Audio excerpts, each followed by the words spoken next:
Faust, right? Faust was one of the big winners of this patch. Definitely a lot of really great stuff coming out of the camp for the Faust players here. But on the flip side, you do have Kai coming in. Mr. Kisuke, just all-around solid character, got buffed with that far slash and that heavy slash. I know, it's super easy to, hyper focus. Oh, Stun Dipper, it's a little slower now. How are we supposed to? But, it's still pretty fast, still low pro. Those sword normals, huge here as we head into round number 1. Yeah, you're not reacting to Stun Dipper, even if it's a couple frames slower. It's just not happening. No shot. Force out the burst already. Form Root says, all right, I get it. Wild Assault is cool, but I want to stop that pressure immediately. But no, the bomb on the other side. Going to stop that approach. And let's see, already just trying to toss out these items. The garlic bread being very smart. Already harassing with the 5K pressure with OTG, but there we go. PRC Scarecrow. All reliable. Still works. Exactly. Season 3, sometimes you got to go back to the classics here, but setting off the Afro, yeah, it's a time duration, so immediately going to get that explosion. Force out the burst from garlic bread. Yep, here we go. Just trying to get a little too greedy throwing out items, though, is what I'm seeing here from Root, right? Ooh. Garlic bread has had a pretty good answer every single time, and Minifaust just walking off screen casually. Aw, man, you got the counter hit 6H. I thought he was going to walk back in. He was like, no. Let's see if you got the sauce. Drop the combo, and then Faust just walked out of the way anyway, but it's all good. Garlic bread able to close it out. Round 1 on the board. Yep, jumping over the 100 tons there. Able to actually get a little bit of pressure started. Follow up after the far slash, catching the backdash. There's the throw. Already has OTG 5K, keep the pressure, yep. Ooh, a little bit of for the free kill. Forces out the YRC. Yep, here we go, tossing out an item, but it's not gonna matter. Yeah, that's the thing here for Foam Root, right? Just throwing out items way too much on block, and garlic bread is just ready to answer every single time so far. Yeah, exactly. Faust, one of the changes in Season 3 is able to eat the items now, so definitely a lot shorter duration than letting it, go onto the screen, but haven't seen that from Former yet. I wonder if we're going to see a little bit more of it, but I don't know if garlic bread's going to give you the chance. Yeah, no, it's looking like this game 1 is going to close out in just a second here. 50-meter full burst. This is almost an unwinnable situation, and there it is. Tap 5D is going to close out game number 1. Form Root was trying to hold on there, but the Tap 5D, it's super fast, not always ready to react to it, especially if you're the first stream match of the day, right? Maybe you warmed up a little bit, but of course the stream nerves might get to you, but it's all good. First to 3, still got at least 2 more games left in the set to adapt, warm up a little bit more. Look, I know they get to me, right? Even when I'm playing in tournament, I get the nerves, right? Let alone being on stream in tournament. It doesn't matter if I'm sitting in the comfort of my own home. My hands start sweating. Exactly. Even with the optimal setup, everyone's watching. You don't want to look at the chat right now, but all good. We just got to focus on game number 2, heading back into it. All right, yeah, here just trying to slow things down a bit. But even garlic bread is willing to slow things down, just kind of waiting for the right opportunity. And there it is. Opportunity strikes. We get the burst punish. Yeah, slowed it down, waited out that burst, and now using the Wild Assault, again, gives you that hard knockdown. Didn't even need to use the 50-meter. Now we're about to have 100 with this positive bonus. Yeah, that allowed us to go for a nice fast RC mix-up. Root able to survive it, but needs to escape from the corner here. No confirm on that far slash. Yeah, garlic just holding the down back, right? Just waiting for you to squirm your way out of the corner, but gonna get caught out with the Stun Dipper. Has all the meter in the world to be able to kill, but didn't even need the extra 50. Just close it out with the 6H. Yeah, and it seems like as it goes on here, Root is just feeling a lot more uncomfortable in the neutral game, right? We didn't believe that we were going to be able to actually follow anything up with that far slash. Whoa! Wild Assault combos already with the jump cancel. Yeah, dropped it at the end there. Maybe needed to put in a close slash in the middle, but just a little bit too late on the buffer. All good, though, trying to keep the corner positioning, but no, gets caught up by the snip. There we go, straight into the safe jump. Gonna get that guard break on deck to try and establish a little bit more pressure. PRC to close the gap.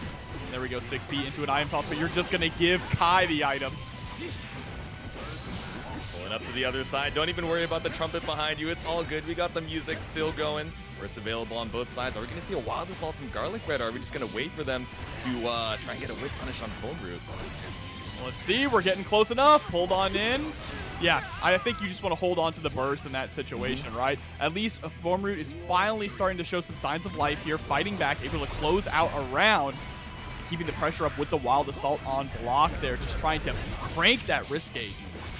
Yeah, trying to space out with the far slash. Okay, the Wild Assault conversion said, all right, don't worry. I can get it the second time around.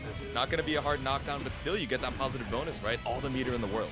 Yeah, and all that burst. Look how fast the burst fills up. It's still so weird to see even now. Sliding right underneath the scaffold. This is going to be a huge situation here for Garlic Bread. Yeah, Formroot really having a hard time dealing with these low profiles, right? The 2S to try and hold that space, the stun dipper to advance, but finally getting a knockdown here. What can you do with the 100-ton? Oh, we got another close slash, but we didn't believe in it. Root not committing to some of these options, right? Already not believing in themselves when they press the button, and that is not a good recipe for success at the moment here, but a much closer match than game number 1. So I think Root is starting to mount an offense, starting to mount a counter plan. Yeah, they don't have the recipe for success just yet, but Garlic Bread, you know, already cooked, fresh out the oven, the food for Labor Day celebration, so just seems like they're a couple steps ahead. But like you were saying, right, Formroot able to get a couple good openings, but they just need to believe in themselves when they get that hit so they can set up the situation. They're waiting for Garlic Bread's defense to, you know, be impenetrable, so when they finally get that hit, they're not ready to confirm. But I don't know. Getting better every game, so game number 3, let's see if you can bring it back. It is going to be a tall mountain to climb, starting things off with a life deficit. Garlic Bread being very patient on offense as well. Yep, hold on to that charged Scarecrow, but just going to close slash anyway, forced to burst out, but all you get is the banana peel behind you. Don't worry, we got the hot fix. No more of that deflect shield shenanigans here. The game is going to keep on running, but the backdoor incident brings us back to the mid-screen. Yeah, that was a really unfortunate situation in the corner too, right? Actually, the combo knocking into the banana peel, kind of slowing down Root's momentum, but we're still able to keep things up right now until the burst drops. Oh no, tried to go for the scalpel, but Tomorrow Slash is going to get you right out of that startup, and all the corner carry on the Ride of the Lightning breaks that wall. Which is great for Garlic Bread. That burst is going to fill back up. I think you might want to keep Root alive. Woo! Yeah, okay. Just like you were about to say, right? You know, now there's an interesting, oh, if I have so much life lead in this first round and I'm not at full burst, maybe I can wait out the round a little bit, right? Have some more resources going into the next one, but Garlic Bread said, no, I'm not going to waste the time here. I know we got more games to play. We just head on to round number 2, gradually pushing Formroot over to the corner. Absolutely, and there's the dash up 5P getting out of harm's way. No, they slide right into the bomb. They got way too greedy that time, but this is Root's opportunity to capitalize.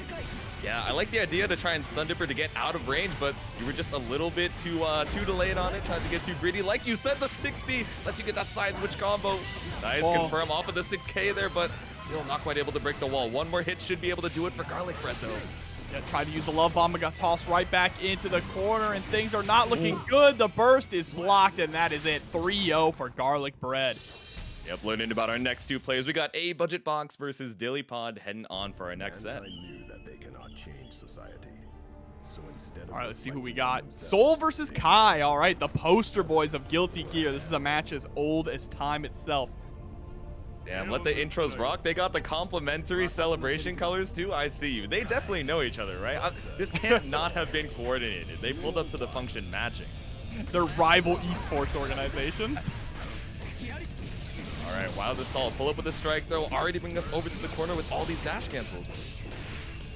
Yep, and there we go. Slumped into the wall and sent straight through. Using that Wild Assault early on to get the wall break can be very good for your momentum. This version of the game makes it pretty easy to steamroll people when it comes to your resources.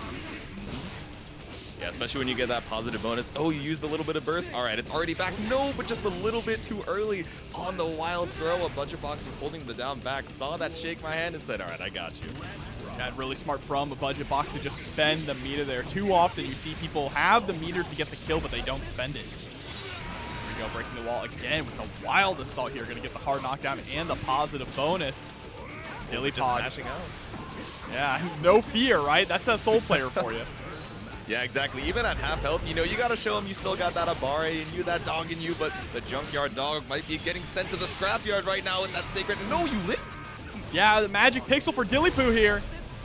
And I love that, trying to go for the defensive there, but unfortunately, Wild Assault just closes the gap immediately again, and that's kind of the counterplay, right? Mm-hmm. Especially any character with forward advancing moves. I feel like Kai is a pretty good one, whether he goes for Stun Dipper, Wild Assault, or even a Fireball, right? That's another good way, even if you use the Deflective Shield, to just close the distance and punish your opponent.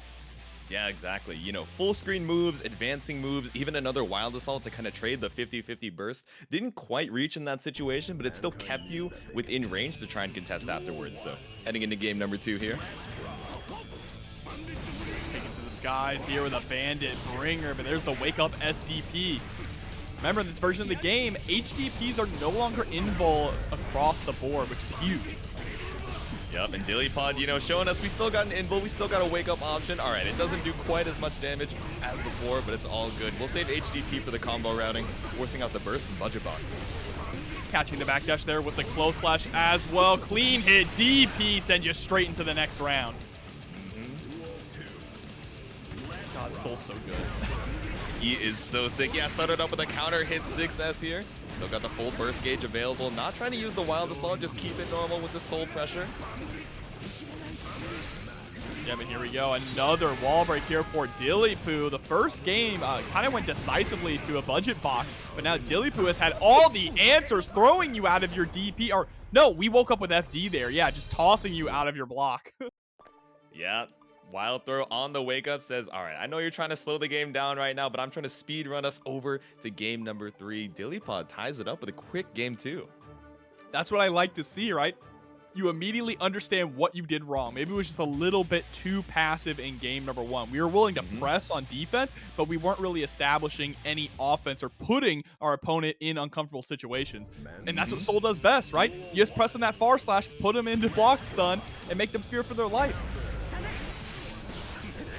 Exactly. I'm seeing, okay, those were hype 2 slaughters. Yeah, it's already back and forth, right? So now that we've kind of showed, you know, layer 1, layer 2, let's see how we move on in game number 3. But of course, not the burst already. Dillypoo trying to make your way in with a bandit finger, but not quite.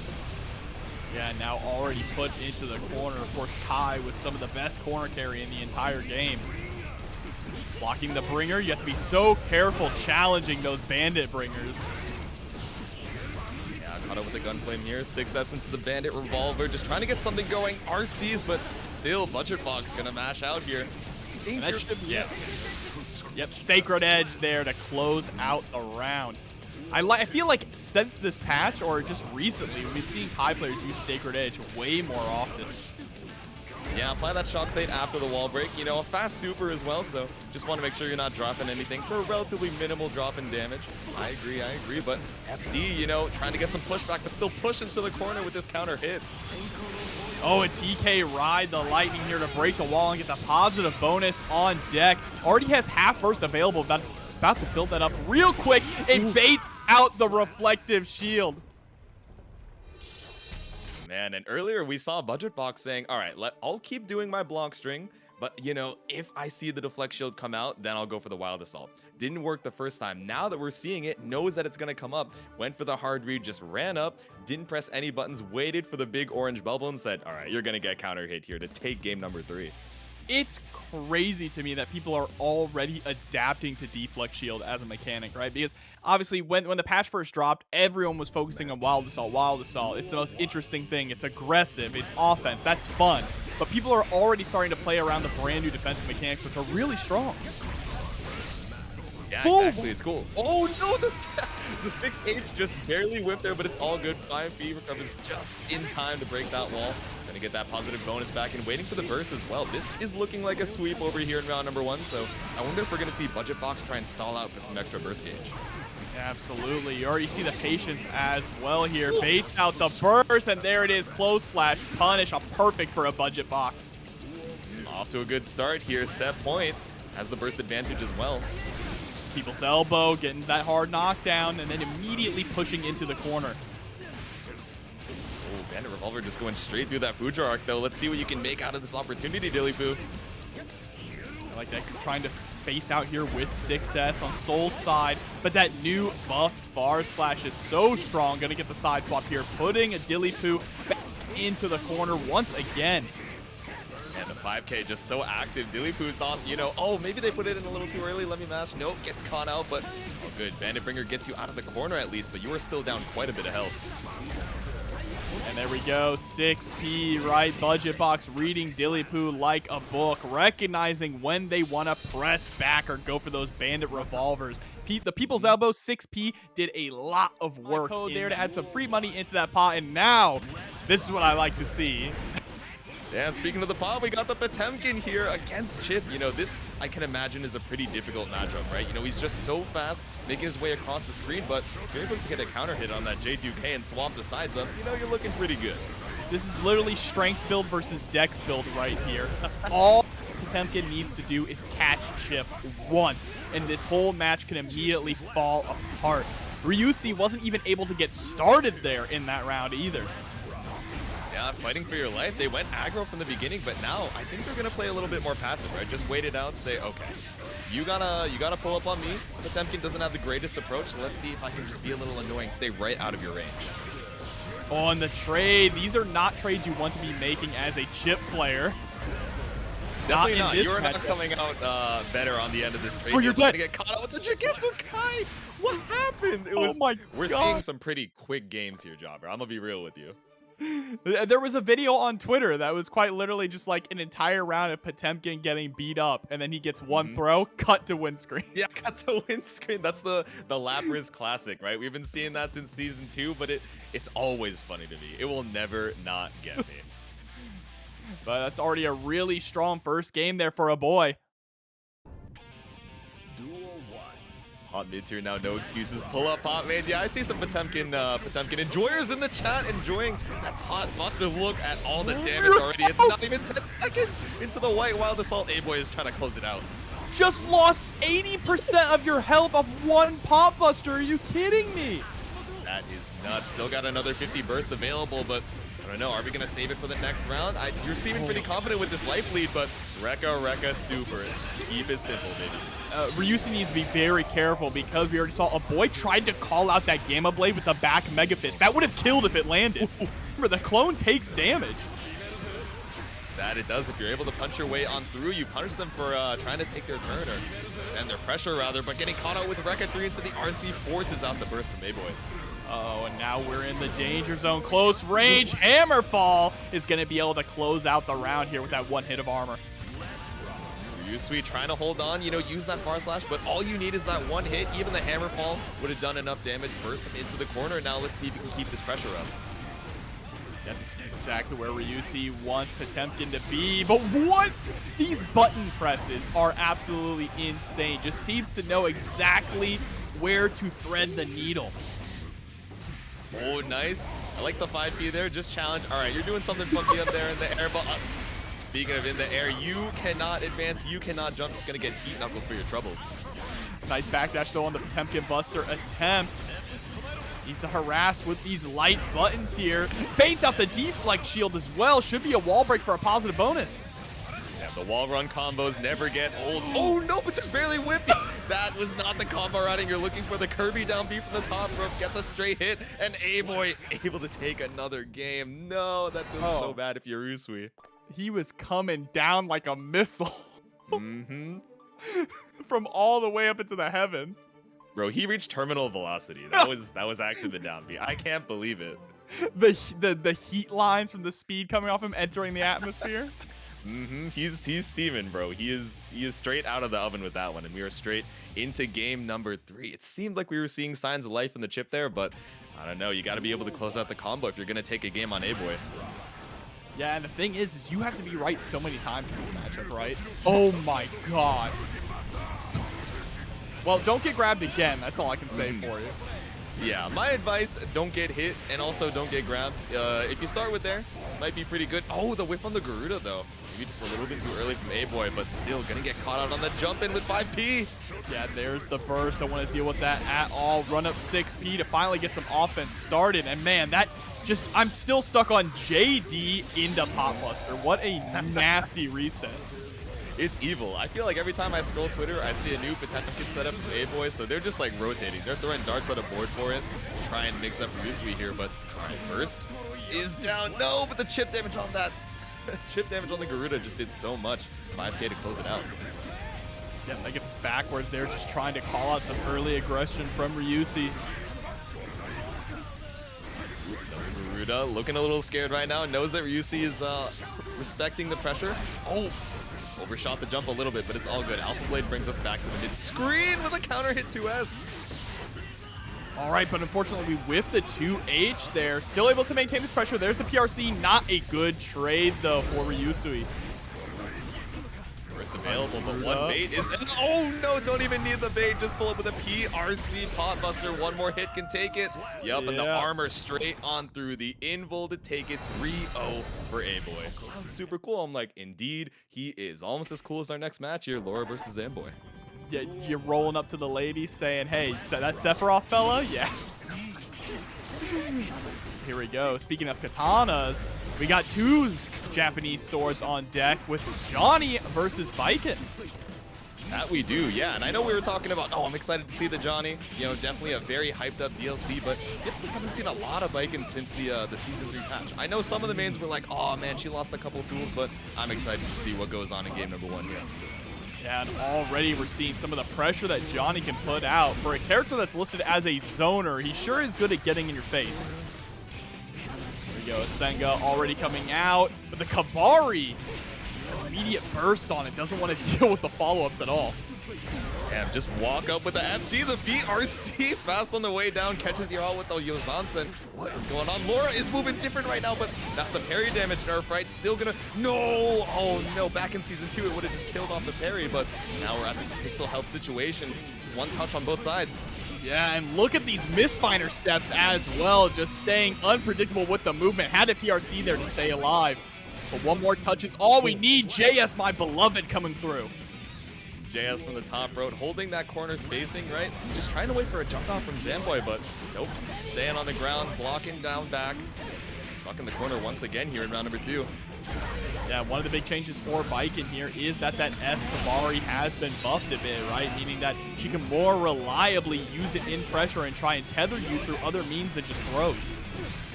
Yeah, I love the ID back goes Onsen. You know, stay a little bit safe. All right, if they block it, it's all good. But otherwise, they get tumbled all the way to the corner. BRCJS, no, but the sauce is not ready just yet. A little undercooked. But JD adds the final flames for game number 1.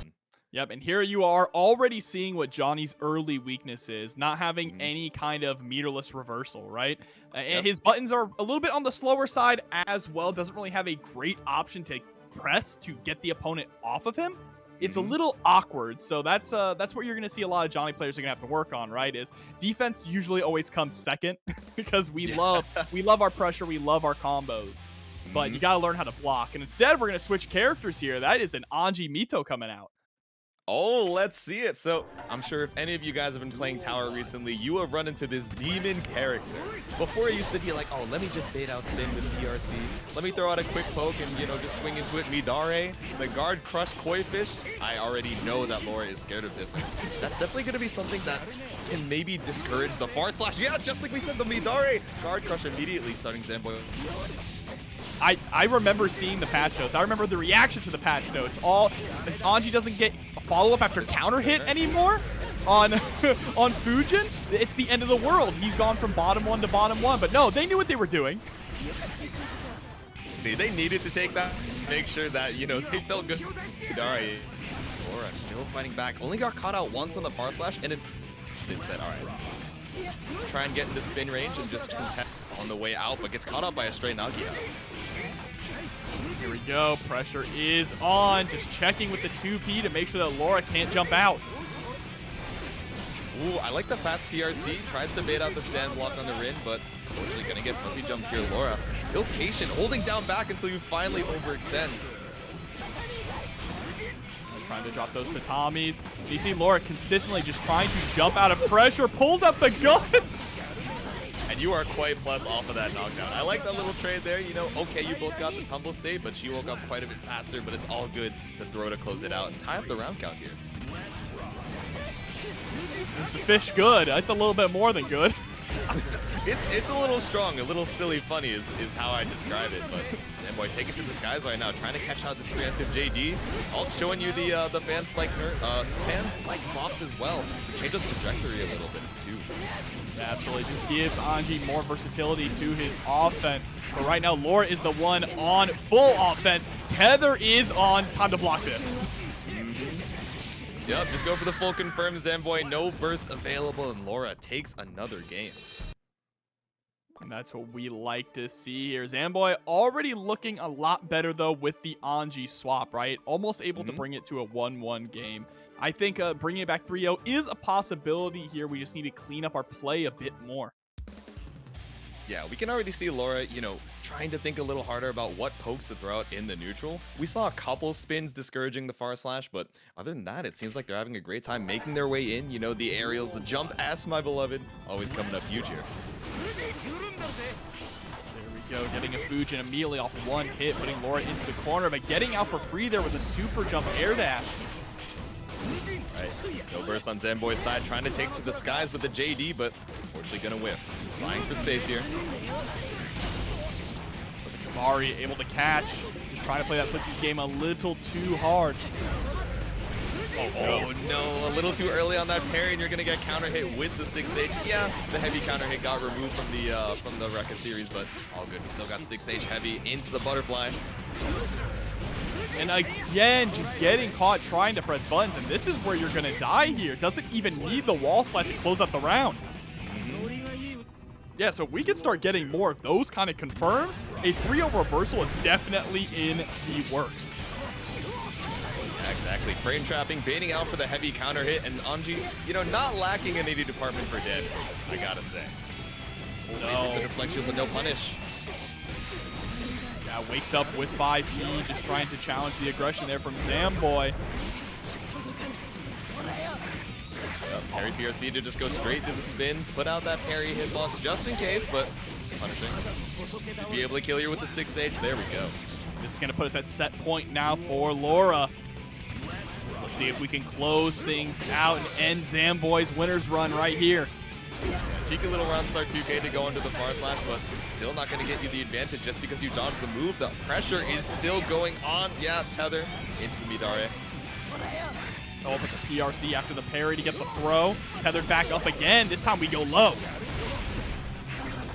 Jump straight into it. Tried to bait out a parry there, but the flex shield's going to give you one more chance at life here. And this might be the last opportunity that Zamboy gets. The burst has been launched, and we're back to neutral. Ooh, knockdown. Hey, Koi makes your way through. Get the butterfly on the screen. We got all the animals available. Summoner Anji pulling up here to try and fight back and put a game on the board for Zamboy. No, but drops the 2K. We did. Oh my god, if we would have RC'd instead of trying to go for the 2K, that might have been able to close it out, and the burst is blocked. 3-0 for Lora. Checkmate with the 50-meter in the bank. Knew you were going to burst at some point. We saw the micro delay from Zamboy just trying to wait it out, but your name is Mustard Pie. Okay, that's an interesting combination of words, I gotta say, but I'm not going to stop you. I don't know about that one, but I do know that we do have Happy Chaos and Kai Kisuke here on the screen. SizzlinBacon coming in with the Happy Chaos. Ooh, punching straight on through behind that scapegoat and gonna dodge the SDP as well. Saint, no burst available. Ooh, catching the backdash there with the 2S, but unable to actually get the stun dipper follow-up. Yep, steady aim, guard crush loops. Yeah, the roll got a little bit nerfed by making sure that it's hard-coded to be in throw range every time, but still, it's such a fast cross-up that how are you going to be able to block it when so many other things are on your mental stack? Exactly, you have to be ready for it at all times. It's like thinking about Leo's run-through, but even more stuff because Happy Chaos has even more options. Here we go, fast RC into the close slash, gonna get our corner carry off of this. Doesn't want to break the wall here, I think that's smart. Yeah, try and hold on to this corner situation, but gonna get caught on the backdash with that 2S. Yeah, probably didn't believe that the scaling would have been a bit too high, even with a super on a wall break. Yeah, you get the hard knockdown, but just want to keep that reset.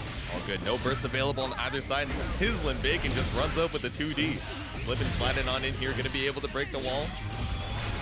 Deus Ex Machina here, gonna refill all of these bullets. Plus getting that hard knockdown with the positive bonus on deck. SizzlinBacon is running away with this game. Shot on straight through the wall, break the glass, and you have all the resources in the world. Concentration super, and look how much meter we're still gaining even after it's Saint. How are you gonna make your way in? Far slash into the Deus Ex one more time to take game number 1. Look, we didn't need to bring that play style back for Happy Chaos, all right? It was a decision choice of all time to, you know, help out the concentration during the guard crush zoning. I'll tell you what. Yeah, I don't know if that was I mean, it's not an Arxis patch unless there's some questionable changes, right? Mm-hmm. We can't get the best of all worlds, right? Okay, everyone gets Wild Assault, everyone gets Delay Shield, but you, Happy Chaos. Don't tell anyone you're the favorite, but, you know, we'll give you a little bit more focus back. Don't tell the others. I mean, I'm looking at you, Nago, too. Beyblade low is kind of insane. With the DP too high, a little evil here, but heading back into game number 2, apply the curse, but that whip shot, fortunately not going to catch Saint out of the skies here. All right, just dash blocking here. Gonna get caught, though, in the middle of their backdash by that 2S. Oh my. 2K little. Wait, the 5K whip punish far slash? Bro, your foot whip punish the sword? That's what you're trying to tell me? Yeah, you just kicked the blade. He's got the steel feet. I don't know what to tell you. 6K picking up the combo here. Dash cancel brings us all the way to the corner, but it's not quite enough meter for the Deus Ex. All right, now we got it. Yeah, this is looking really scary here for Saint. Hasn't really had an answer to the neutral game yet. Getting whiff punished by 5Ks when you're sticking out your far slash, which already was buffed, right? It was buffed to be much faster. And it's just having a really difficult time locking down SizzlinBacon. Yeah, especially, you know, they're backing up. All right, your far slash is buffed, your 5H is buffed, but if you're not in range, it's time backdashing, applying the curse, what are you going to be able to do? You're going to be on your back up to this wall break. Curse is on deck, and now you have to find a way in. SizzlinBacon actually doesn't want to sit back and play the zoning game. Gonna rush on in, getting hungry for the kills. Smells blood in the water. Trying to keep it a little interesting here. Pull up into the corner, keeps you in that burst range, but burst is full screen anyway, right? You know, you still have that opportunity to try and fight back with the plus range off 6K. Gonna get backdash.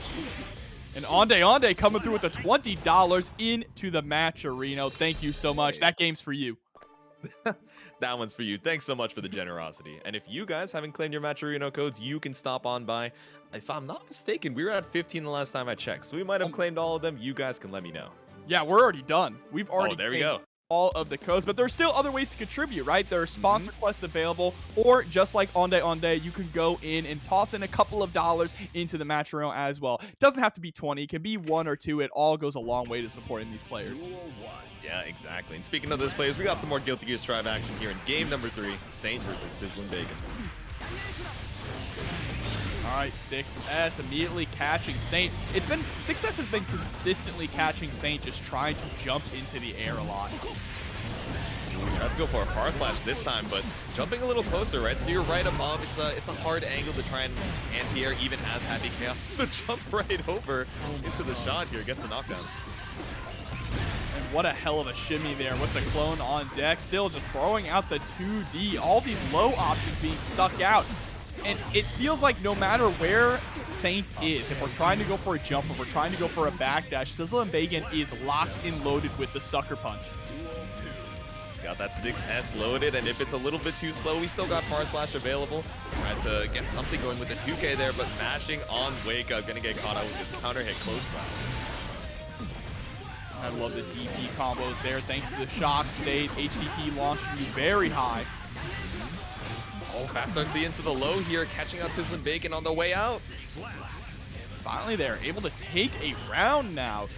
Has plenty of burst on deck as well. Should be able to fill it up to 100% fairly soon, especially if we had a wall break. Cross right on Brood, trying to get your way back to the corner, but just jump over. I can't even tell what side you're on at this point. Saint is just, you know, wiggling the joystick back and forth and saying, all right, I'll take the 50-50 on defense. There we go. Stun Dipper right on in with the RC. Goes for the wall break this time just because we need to build that meter back, right? It's unfortunate that you do have to go back to full screen. Or guess not, right? Just far slash into Wild Assault. Yeah, the People's Elbow hitting on the other side. It's all good. The hopes and dreams of Illyria riding on this dire class. We get a game on the board for Saint. All right, let's see if we can get 2 more now to send Happy Chaos to the loser side of the bracket here. I know Happy Chaos is everyone's favorite character. It's a lot of the crickets in the that. chat, the crickets in the mic. I see you guys. Yeah. They're like, they were just typing, you know, yes, exclamation point, exclamation point, exclamation point. That's why no one didn't say anything in response. Don't worry about it. The classic elbow. Every game needs a villain, right? And Happy Chaos is the actual canon villain as well. And Colonel coming through. Colonel Sanders with a $2 direct contribution. Thank you for the support. Much appreciated, much appreciated. $2, game number 4. Gets caught out with a 2P here. Inspired by the donation. Trying to start some pressure over here in the corner. Oh, nice. Just block there on the gunshot. Doesn't really do much for you, but at least it looks cool. It looks sick. Not going to help you on any of that pressure, but, you know, you get some style points. He does prevent the pushback a little bit there, but I mean, when you're full screen, it doesn't really matter too much. All right, Kata with the stun dipper here. Far slash coming up huge, just waiting to build up that 50 meter, but going to get caught out by JD on the way out of the corner. Yep, and there we go. Deflect shield being used to good effect. Unfortunately, I think we might have been able to get a stun dipper there. We just weren't ready for it. This Deus Ex Machina is going to be able to break the wall. Positive bonus on deck, and this is a check situation. Yeah, maybe not checkmate if you're going to be greedy with the Wild Assault, but, you know, you're up a game. You can be a little saucy with it. Toss 50 meter. Don't have to worry about it in that next round, but 5K. Quick little check to see if you can advance in the chaos. Yeah, and now it is set point here for SizzlinBacon. Burst on deck for Saint, and it gets blocked. Just chilling out, full screen, but knows you're gonna go for it. Doesn't want to have to take this hard knockdown, but that's gonna be a rough situation, especially when you get the curse reapplied, but pulling up for some close range pressure. Trying to escape, but there's nowhere to run with the RC. Tries to sandwich him between the clone, but the clone is already gone. Yeah, maybe you didn't think you would side swap there. We saw the 5P, but not quite ready for the full conversion, but still a rough situation for Saint. Even though you have the burst down, now you're back at full screen. Curse is applied, and all you need is one more hit. Oh, you're out of meters. That's it. 6P just headbutt straight through the far slash. SizzlinBacon taking it 3-1 over Saint. Let's see what they have to, you know, show the people. This is my most anticipated player to see tonight. I'm hoping he makes it into top 8 here. But we are going to be getting Nailu's Rat up against Mei. So Toki rocking the Mei. Yeah, so we've seen some Mei players be like, oh man, they've changed, you know, a good amount of damage routes. You know, some of the counter hit stuff just isn't quite as cool. But also she has a couple new follow-ups off the Dolphin. So I wonder if the mix-up off of it is going to be enough to deter Rat. But no, the 6P just going to go straight under the vertical Dolphin.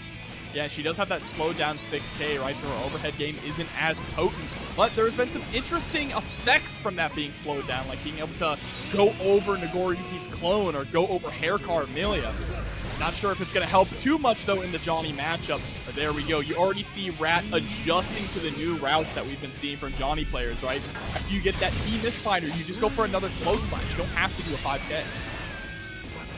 Optimized for that damage, especially against Mei, right? You know, pretty high defense values. Yes, everybody's weight was normalized, but we still got different defense, different guts here. Trying to go a little crazy with the Orca RC, but not enough to open up Rat here. Oh, but the RC to keep the pressure up. Catch is low. And Rat was already... I'm seeing Mei getting friend zoned here by the misfinder, I gotta say. But all good. We got the 5K counter hit. Start off the round here. Yeah, Rat was already absolutely insane when it came to mix-ups with Amelia, so giving him a character like Johnny, who just has insane instant overheads, high-low pressure, and even some new left-right pressure. Yeah, you know, I wonder if we're going to be seeing a little bit of that vault pressure, but going for the Nsenga into the RC, break the wall. No, I'll think to just keep it, get a little bit more damage before we break the glass. All right, there's the RC, trying to get some pressure start. You see the 6P coming out from Rat. I like that Rat's defensive option when he feels just a little too smothered is to pretty much just do misfire, misstep backwards. Just create some space, put that, not projectile, excuse me, put that hitbox on the screen and just reset back to neutral. Yeah, it's tricky, right? Because when you're looking at Johnny, right, you're thinking, okay, let me stay out of misfire range or just go fast enough that he's not able to get it out in time. But the misstep backwards and the misstep forwards really extends that hitbox out on the screen and also, you know, makes them be a little bit more safe, right? Oh, okay, we're not quite at the optimal range here. Let me just dash back and be right at that misfire tipper. Exactly. And even you factor in so much different things to Johnny as well with the missed cancel to keep every single thing he does safe. 6K gonna whip is that anti-air, but it's all good. We got the close slash still reaching to the heavens. So yeah, but not able to 6P that JH coming out from Toki. Nice backdash there on Wake Up to avoid the card. Yeah, we're seeing Rat use a lot of this retreating movement, right? Like you mentioned, the misstep backwards, put the card on the screen and just have that extended hitbox after the misfires, but finally gonna get caught out here. Toki does not made the burst. Nice air throw to keep the pressure in the corner here. Oh, and we spend the burst. Bit of a hero burst coming out. This throw should be enough to get the kill here. Absolutely. Even with just a misfinder to break the wall. scaling's not going to stop you. Moving on to round number 2. No burst on either side, but okay, the micro delay 6K to try and whiff punish there. I like it. We're putting ourselves into the corner there with the Dolphin. Needs to be careful against the tumble state as well. Oh, 6B just a little bit too early. Toki going for that air dash, delays the jump in, and gets overhead kiss on the advance. Okay. Yeah, but then swapped sides. I think if we would have kept going, we could have pushed Rat into the corner. Now back to mid-screen against Johnny. This isn't exactly where you want to be. Yeah, especially when your back is to the corner, and now they can go into Nsenga, space themselves out for some misfinders, or just go a little crazy. 6K just goes so far. Yeah, 6K Nsenga is so good, right? It's just a free option almost to get in if the opponent isn't ready to press, and then you're safe and immediately at the tip of far slash range.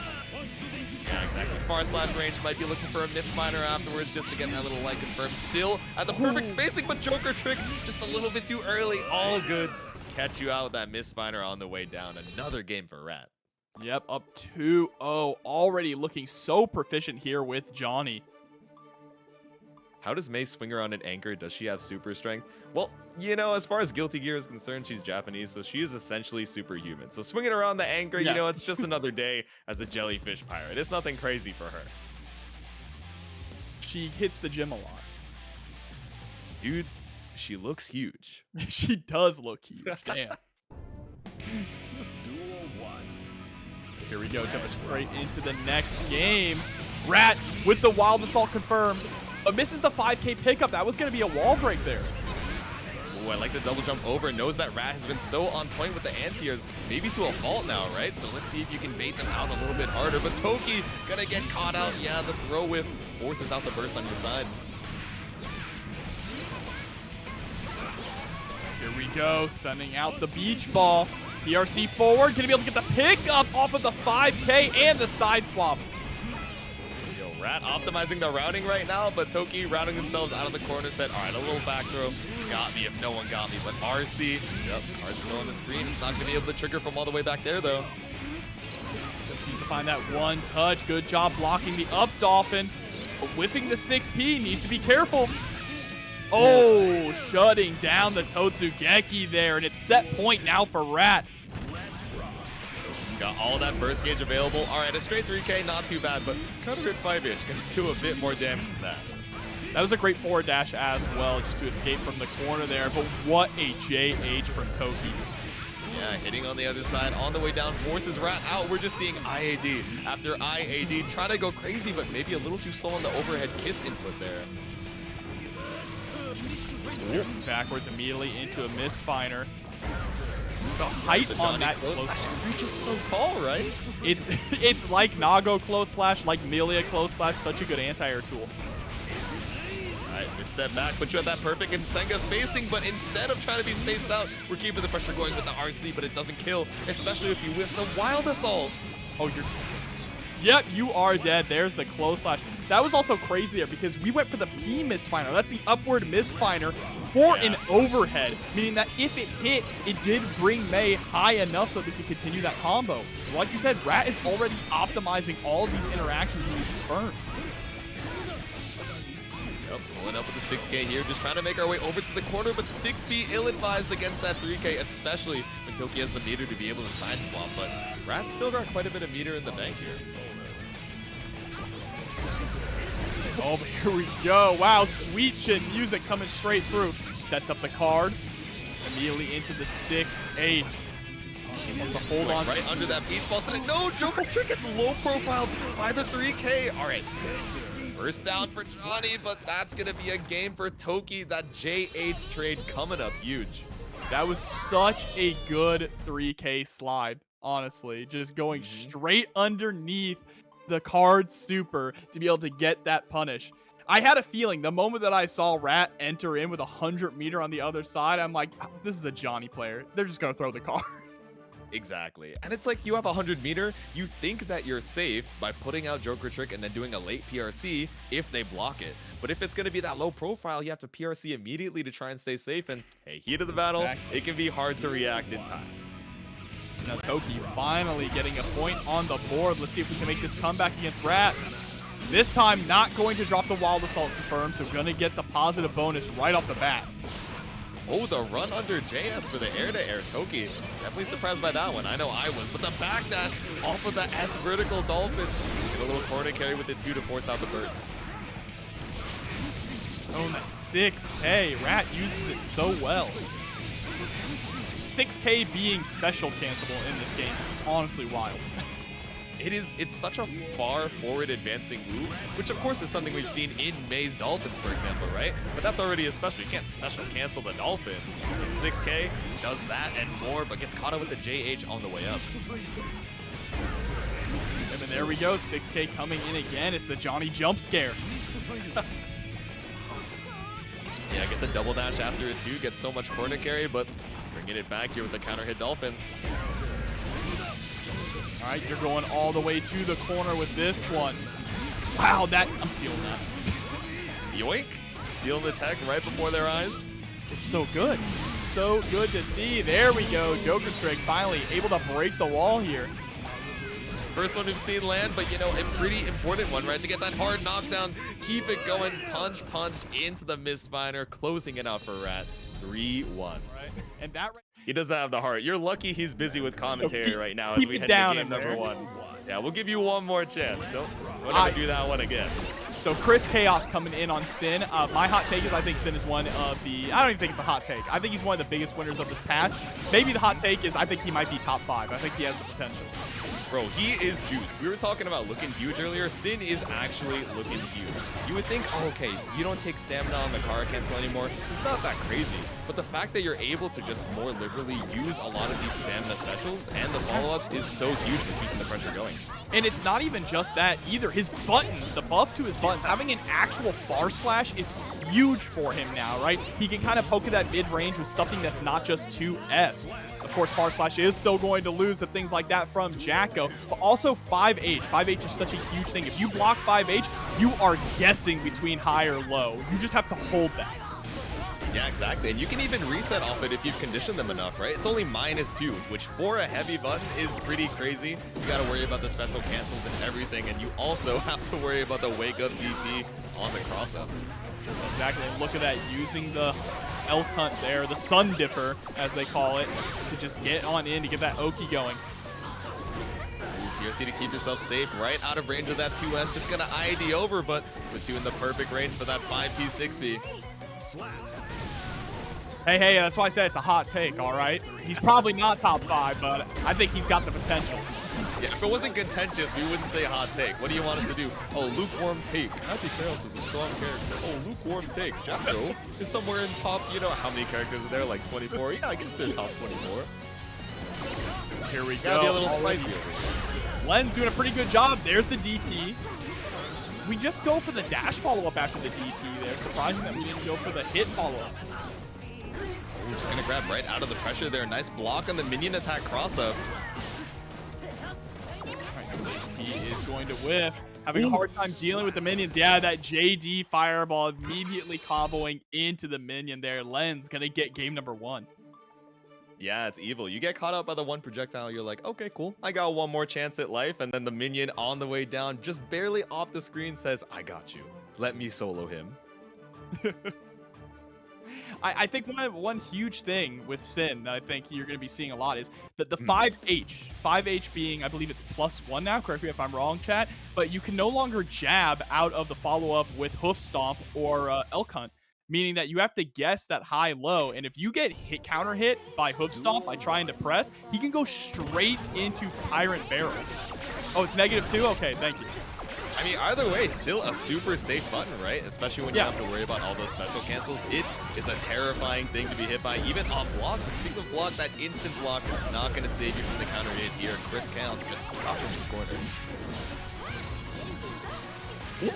Yeah, but of course, Sin's downside still is his slow buttons, right? You can rush him down. He does have a very solid DP, but you gotta be willing to go for it here. Chris Chaos, we've only seen 1 DP so far out of him. There's the second one, but this one's for a combo. Yeah, exactly. Combo failure doesn't count. You gotta represent it on the defense too, but 5H to break the wall here, waiting for the stamina to come back up, but so many low profiles. Coming up huge, this Jacko 2D just catching Chris Chaos out. Finally lands on the ground, is able to score a throw. There we go, both stomp. Goes straight for the Tyrant Barrel and closes out the round. Also, making the clean hit of the Tyrant Barrel a lot easier to land is huge for Sin too, right? Being able to get that damage off of it. He's just a real character now, which is nice. It's nice. Sin got added to the game, you know, I'm sure is what everyone is going to say, but no stamina to keep it going. They're spaced out to try and get a 2S, but Lenz forces out the burst, just trying to get the minions on the screen. What up, DP? Yeah, run up DP into super. Evil. This is the Sin Kisuke gaming that you guys wanted. Kai taught him that, Soul taught him that, how to be the ever-growing wild boy getting caught out by the FED. Decent amount of damage there, going to allow Lenz to start to run some pressure, but no! Beak driver right through the minion kick. Running on through with the counter hit, and he had some meter behind it too. If that didn't kill, trust me, he had all the damage in the world to close it out. People talking about Sin, his name being Sin. I mean, Kai is Catholic. And Freak Shadow coming through with the sub. Thank you so much. 9 months. We appreciate the support. Hell yeah. Thank you for the sub as we head into game number 3. So let's see now. Chris Chaos already looking a lot cleaner in this matchup. Starting to get more comfortable at dealing with Jacko in neutral. Yeah, let's see. Oh, using the backdash quite a bit faster in this version. A little extra angel as well, but more importantly, just getting out of the way of that Jacko 2D. Yeah, his backdash still not quite what it was in Exer. It's definitely a lot better now. Yeah, porting over Exer backdashes to a game with the dash macro. I get why Arxis might not have done it. I understand, but still making your way over here to the corner with that counter hit beat driver. Backdash to try and get something going here, but just trading the BRCs back and forth. Yep, and there we go. Scoring the throw to close out the round. Chris Chaos, a dominating performance there. So now Lenz is on the back foot. It's time for Lenz to get the adaptations going. This is a good start. Has 2 minions out on the field. Yeah, and I like the use of the minion attack meaty to try and catch out that DP, right? Okay, hits you on the backside while you're staying safe on the other side of the screen to catch this forever releasing driver. Gonna allow us to summon some minions here to get the pressure going again, but that beat driver just preventing Lenz from getting in too close. There it is. The JH on the other side, so evil, and of course the minion there to pick it up.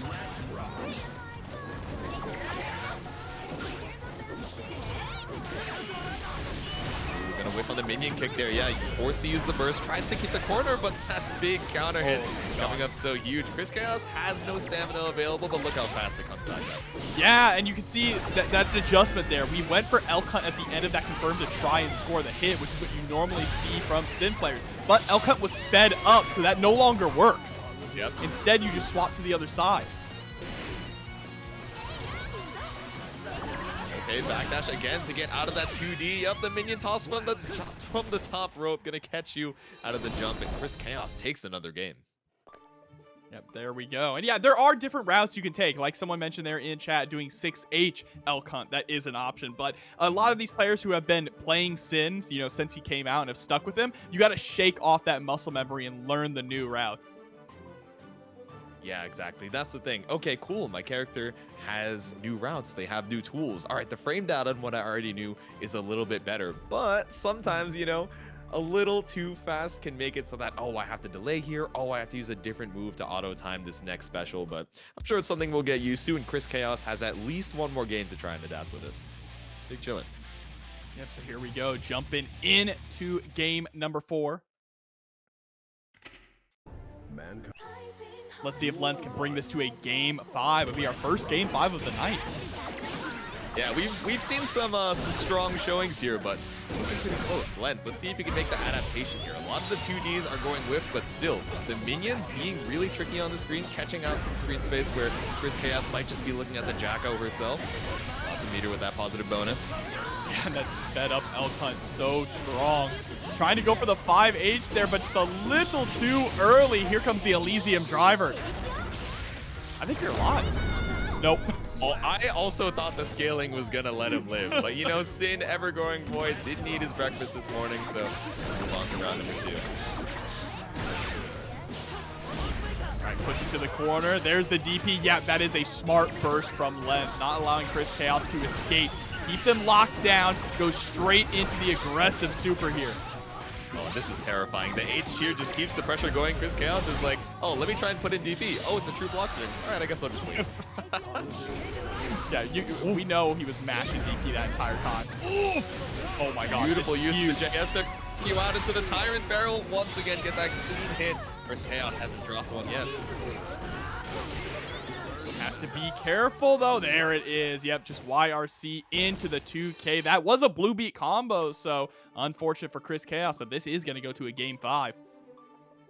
Add that pixel health. Heading on into the last game here. Pretty even, all things considered, but even in the way that's like, okay, the games themselves aren't necessarily close, but we're just trading them back and forth because it feels like the adaptations are coming in, you know, in between the matches rather than during the actual rounds. Yeah, it's very snowball-heavy rounds is what we're saying, right? Whoever can get their opponent into the corner first generally seems to be the one who takes the round. Yeah, let's see it. That first knockdown coming up huge here. I mean, Sin has the DP to try and reverse the momentum, but of course Lenz has some DP-safe setups to keep the pressure going with the minions. And of course, when Jacko gets knocked down, stuck in the corner, she doesn't really have a meterless reversal to fight with, but she does have air dash back into the 2K. Yep, oh, I love that micro dash run-up throw, though, just to put Lenz into the corner. He is going to win. Process. Yep. And the DP's coming out here. Look at that. Even from that far away with the DP, we can still just use the dash follow-up to keep the pressure going. And there's no way a burst is coming out from Lenz here. Oh, no shot. Especially with this life lead. Gonna use the Wild Assault to close it out there. Maybe you just needed a little extra damage, but all good. Use the 50 bar to confirm the round. Now you're on set point. I love that 6K too. Yeah, little plus two. Just a way to get your turn back. Forces out the burst from Lenz here. Yep, immediately into the hook stomp. No meter to go for the super. And we don't even go for the Wild Assault, just the 6H. I kind of like that, right? We have plenty of life here to work with. And there's the DP. You thought it was your turn? No, it's not. Have fun in the loser's bracket. Chris Chaos goes up 3-2. Yeah, absolutely. But here, up next is Nubenheimer up against Yata. Let's see it, sticking on the Nagoriyuki. But we got a new Johnny main out here on the streets. Oh, we got the Denim Johnny? I was gonna put like the J in front of the name for like Jeans Johnny, and then I realized he's already got it. We're big chillin'. He knew. See, I love the denim colors, but there's something about the hat on this one that throws me off. I know, the tan hat, a little too cowboy for my taste, but Cowboy gonna get sent back to the ranch here with this counter hit. Oh my god, the full 100% meter confirmed here. And that's gonna be round number 1 for Nubenheimer. Immediately we're mashing, right? We don't want to see the slash, let's get right into it. Oh no, didn't want to see that slash, didn't want to see that 2H, just gonna duck right under, and Yata with a beautiful whip punish. Yep, I love the missed cancels that we're seeing as well, keeping yourself safe. Nubenheimer recognizing that it's not your turn yet. And what a Wild Assault. Unfortunately, we didn't get a pickup off of it. A bit of a scramble situation here, and that's exactly where Nago excels. Yeah, we're seeing the nerves coming out from Yata. A couple straight hits, none of them leading into the confirms, and now we're on the other side. The fuzzy jump gets you out of that blood-sucking universe, but how long can you hold this pressure? And this, yeah. When you get put into the corner and you have about 25 to 50% health left against Nubenheimer, the way that he has been going, like, all right, have fun, just guess. Do your best. I believe in you. If you can outlive, if you can live until my blood gauge pops, you can have the round. That's what I'm saying. I was reading through some chats earlier. Someone was like, you know, Nubenheimer, what do you think about Arxis giving your champion quite some high-low mixed shenanigans? And he was like, simply guess right, nerd emoji. And then I was like, you know what, you're so right. I love that for you, bestie. It becomes a mini game. It becomes an actual mini game once you reach a certain amount of health. Wow. Might be into the back throw. There we go. With the close slash with the blood-sucking universe. Now we get the party, right? Yep, have fun. Oh, you blocked the overhead, but then tried to press on the low. All right, 6H has no special cancel, but it's okay. We got meter behind us to do a couple more. Refill even more of that blood gauge, but Joker Trick gets us one opening for Yata. I like it setting up the card there, too, with the forward misstep, but the Beyblade coming through is going to be able to take another round for Nubenheimer. misstep, but just cutting right on through the clouds. Another quick round for Nubenheimer, again with the counter hit. No, gets caught, tried to press a button after backdash, and then getting caught with the close slash once again. Yep. Make your way in with the blood-sucking universe. It's not quite enough to kill with the DP2, but another command grab. Give me a hug to head on to game number 3.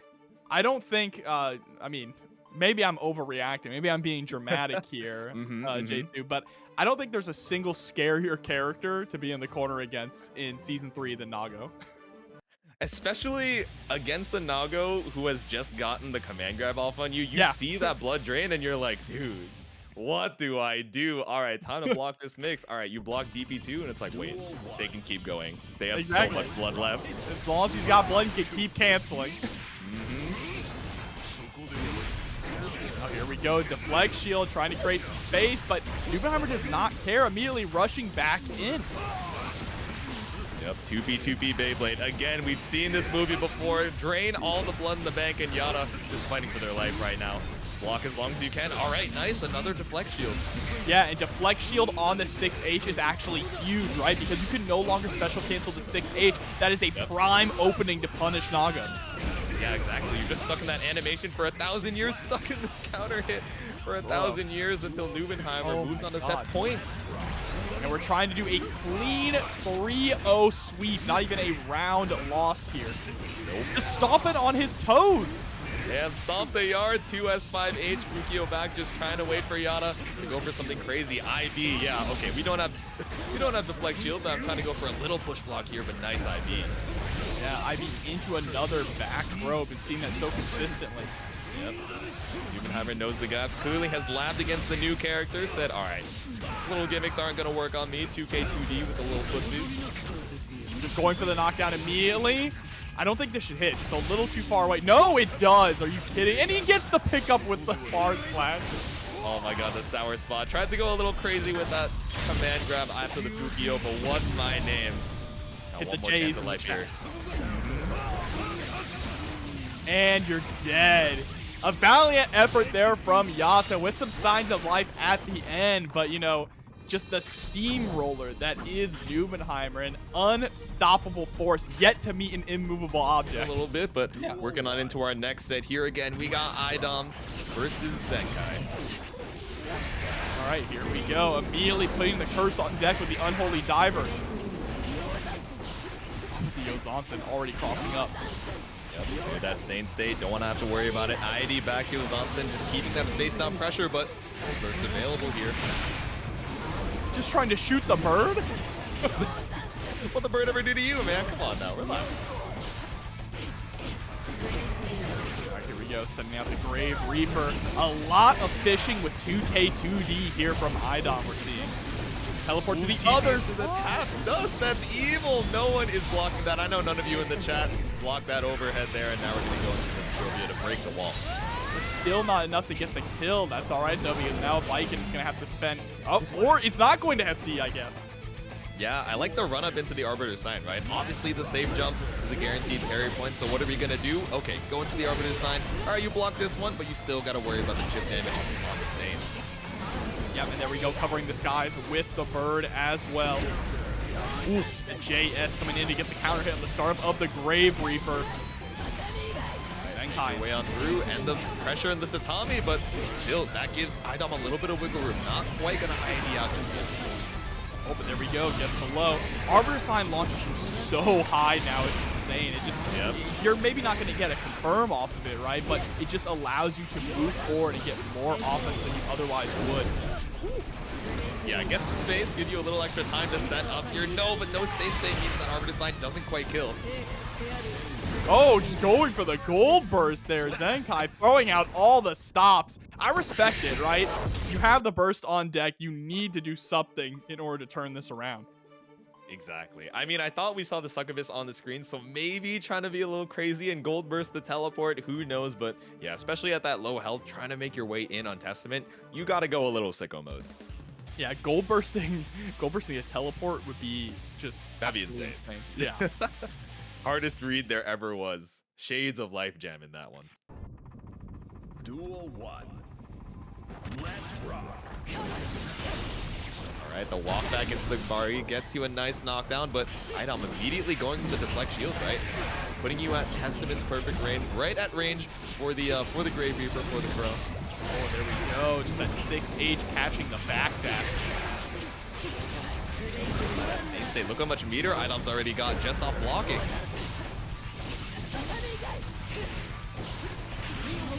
Oh, just run up Yozansen to get that overhead, breaking the wall with the 6H. Sometimes you gotta go a little crazy with it. Run up from the full screen into your overhead. You know how it be. Waiting for that 50 meter, and as soon as you get it, just put the gun on the screen, but still gotta be careful of that succubus and using it to teleport out of the corner. But still put right back in. Nice, landing the 6P. Zane's fate is on deck, and the teleport is there. Right, immediately into the succubi super. Not gonna be able to get the kill off of this, but Stained is applied. Oh, hold on. There's the burst. Oh yeah, forced to use the burst, right? I didn't think it would be able to kill either, but all that corner carry would have led you over to the wall, but it's all good. We got the wall right over here. Kills with the Grave Reaper. If nobody got me, Testament 6K got me. And I get an A, man. What? Still the 5K too? Okay, finally the 5K. The little leggy gets caught up by the parry. Look. No matter what you say about Testament, and that was a crazy trade right there, still has the best 6P in the game. iDom has these crazy hits. I don't know what to tell you, and he just seems so unfazed, ready to convert off of any weird trade situation. Said, yeah, I knew that would happen. I got you. There we go. Also right on the ground with another parry. Deflect shield pushing the Kabari all the way back.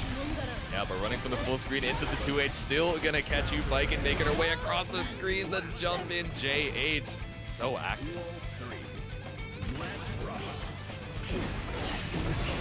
Oh, nice using the JD there to stagger the fall, getting more hits in the overhead. But that JH coming through from Zenkai. He said they're just trying to get this corner carry. 50 meter available. ERC into the low, using the slowdown also to get the tether on. I like that decision making a lot. Tech throw into the far slash. That 9-framer, so difficult to contest at that range.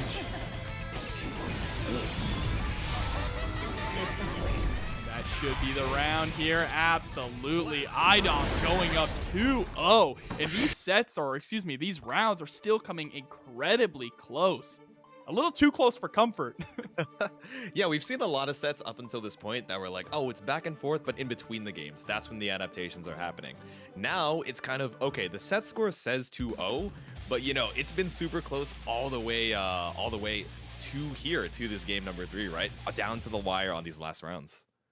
Yeah, absolutely. But the problem is that Zenkai hasn't been able to close it out, right? Yep. That's the main thing.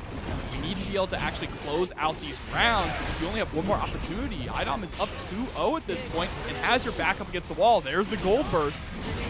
There we go, get the positive bonus. See, that burst just comes back so fast. Zenkai about to have half meter already.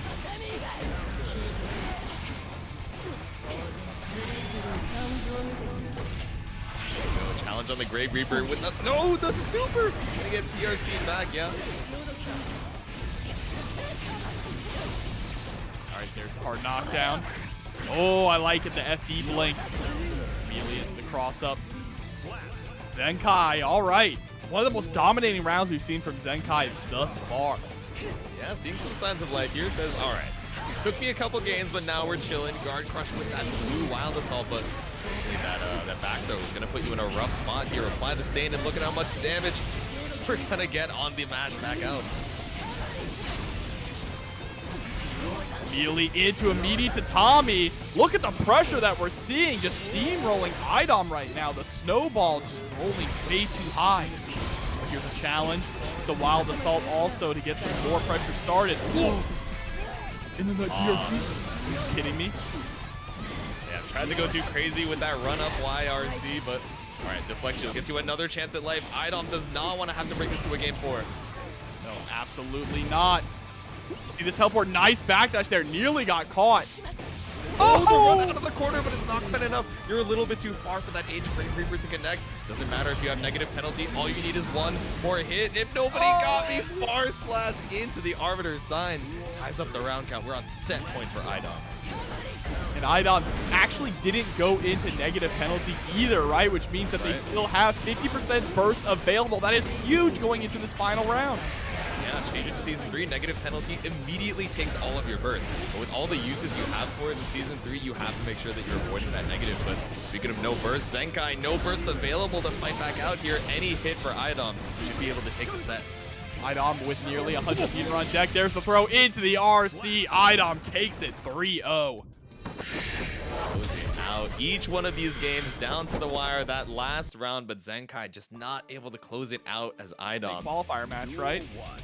These are matches to get into top 8 qualifiers that we're seeing right now. But MacMens, of course, one of the OG Anji gods of Strive. Yeah, definitely used to the character. So now that, you know, we got Milane, okay, we lost the heavy counter hit on the spin, but still able to make it work, right? We got that Koi Fish guard crush available. And Juno is a pretty fitting name as well for a Jacko player with, you know, all my lore heads out there with the scales of Juno. Yep, just holding on to the Nagia here, finally able to take your turn with a burst. Yeah, you went right under, so burst you back into the corner. Plus frames off of the fan here. Not trying to challenge, MacMens just being patient, actually giving a lot of space there to Juno. Going to the Fujin, yeah, bait out the Rin and then fast PRC into the low. Gonna be able to wall stick to kill with 6 each. Just in time, wall sticking on the last possible hit there to get the kill. Alright, ID back, JH, Juno just trying to take some space here, has full burst available, but it's not gonna do that damage. Nice counter hit, 5K. Oh, but here we go, backdash is gonna get caught. MacMens now stuck between a rock and a hard place. It's about to get even more difficult when these minions come out. Nice tech on the throw though, but Juno still keeping the pressure going, has a little bit more minion gauge, but whip on the 5K. It's gonna be a huge counter hit for MacMens. Yeah, and it's crazy how MacMens was immediately ready the moment we saw that whip. Gets out of the corner, it takes a lot of health in the process. I really like the challenge that we're seeing in the minions as well, but finally gets caught low. Yeah, it can be tempting to 6P the minions, but sometimes 5P can be a little better, right? Less recovery, still able to special cancel, and also, you know, sometimes the minions can just go right behind you. Now MacMen struggling to get another opening here as they're stuck in that pixel health situation. No, Milane is not going to be able to reach in 2D with the whiff punish. It was so close, too. It looked like just a couple of frames off, but there we go. Calling out the spin early on. Gets an overhead as well with that fuzzy setup. Juno looking huge, forcing out the burst from MacMens here on the back foot. The micro dash backwards too, just to try and force MacMens to chase you before you drop the minion. 6P from behind. That's happening a lot tonight. Seeing the fuzzy jump come out as well from Juno, just trying to make your way out of these Fujin follow-ups. Look at how much risk we have still available even after making your way out of the corner. Yeah, and all that risk added so much damage to the throw as well. Juno, I saw you trying to go for that countdown setup, but the back throw from MacMen says, no more of this Jacko Discord labbing nonsense. You gotta keep it real with me with a wild assault. So much momentum to be able to break the wall here. If you don't drop, this is gonna be game number 1 for MacMen. Man, Anji just doing JD and then catching you with the 5K, the way he leans back and sticks his foot out, it'll never get old. I know, he's chilling over there basically on the other side of the screen, but the tip of that sandal still putting out the hitbox. It's like, dude. He's just casually kicking you back into the corner after you bounce off the wall. Because the Ko is so aggressive, right? He's doing like a 1080 no-scope on you, bouncing off the wall, and then the gentle 5K, it's like, no, don't worry. The combo's still going. Don't worry about it. All right, here we go. MacMens up 1 now against Juno. I already think playing around the minions incredibly well. So aware of them whenever Juno sends them out. But these early spins, I think Juno is starting to get used to them. Yeah, trying to bait it out.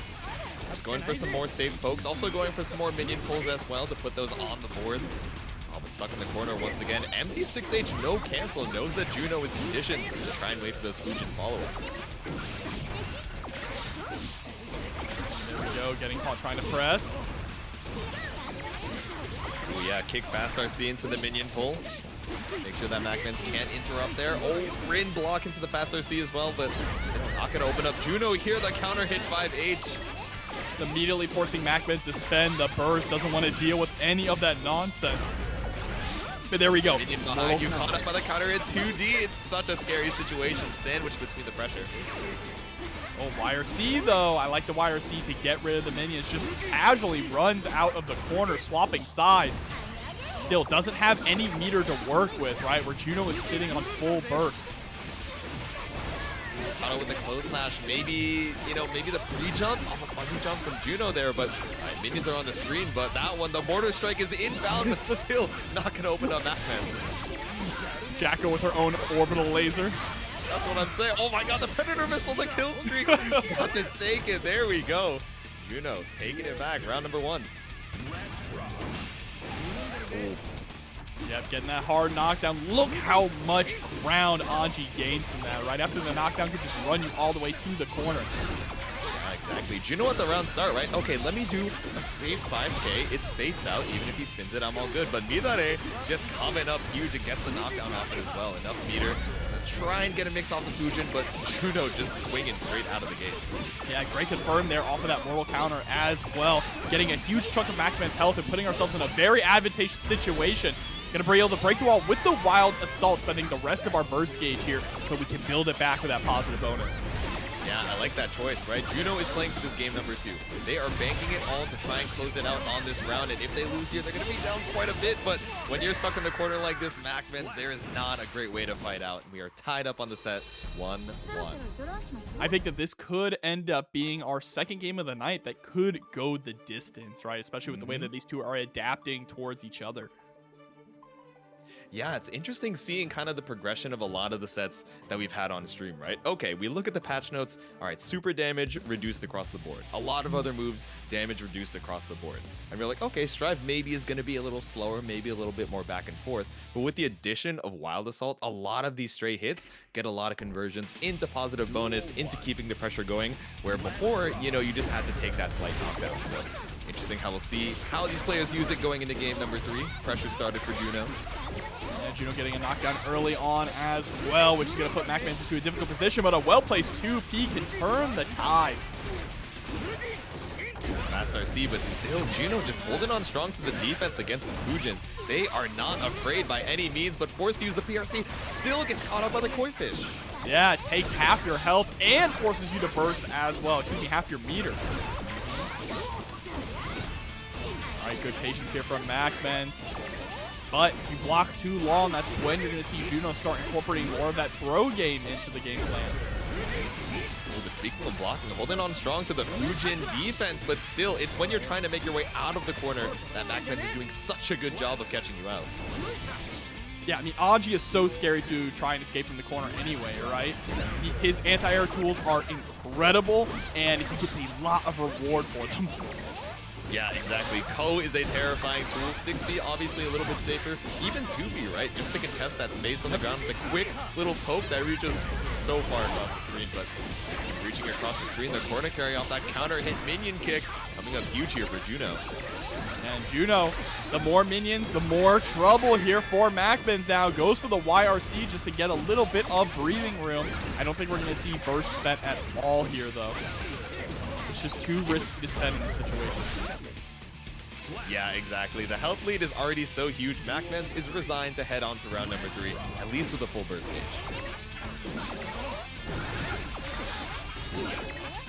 Here's a problem keeping up the pressure, go for the recall, yeah. Yeah, that's a problem for MacMens as well, right? Is if you give Juno too much room to allow them to summon minions, then yeah, you're just going to be put in a terrible situation having to navigate the movement tutorial. Yeah, it's just like exit all over again, right? We were talking about the backdash is not coming on through, but, you know, maybe no houses, but the minion pressure is seeming a little reminiscent of a certain tutorial. Pulling up into FED here to break the glass. Hard knockdown positive bonus, going to be huge for Juno now. MacMens is going to have to block forever. Ooh, you got to block that guard crush. Blue wild assault stuck in the corner here, but YRC gives you a little bit of room to breathe. Still no meter behind you, and that tension penalty is rough as Juno RCs to take game number 3. Yeah, very well placed 6P there from Juno now.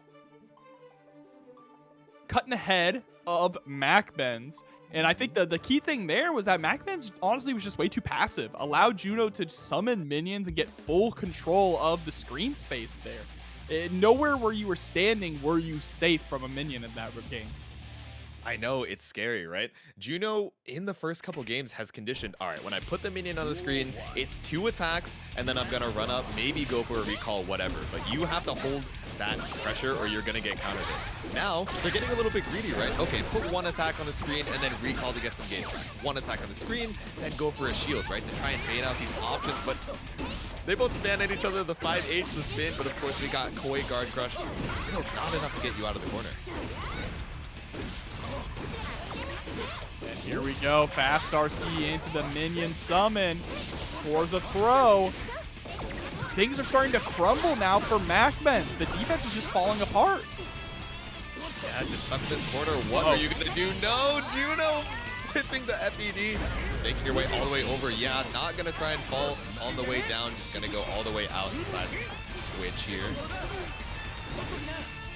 This is not how you want things to go for Juno. Had the round in the bag there. Here we go, just needs to find that 1 touch. MacMens has to FD and gets caught in the air by the minion. Set point for Juno. That is rough. Finally trying to be a little crazy with it. Said, all right, I don't want to hold all this minion pressure all day, but caught out on the jump there. Now, the onus is on you to tie it up here.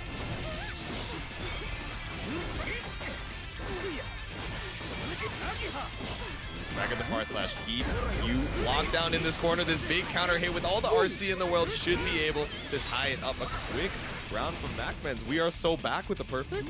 Yeah, absolutely. But let's see if we can carry that momentum here into this next round, right?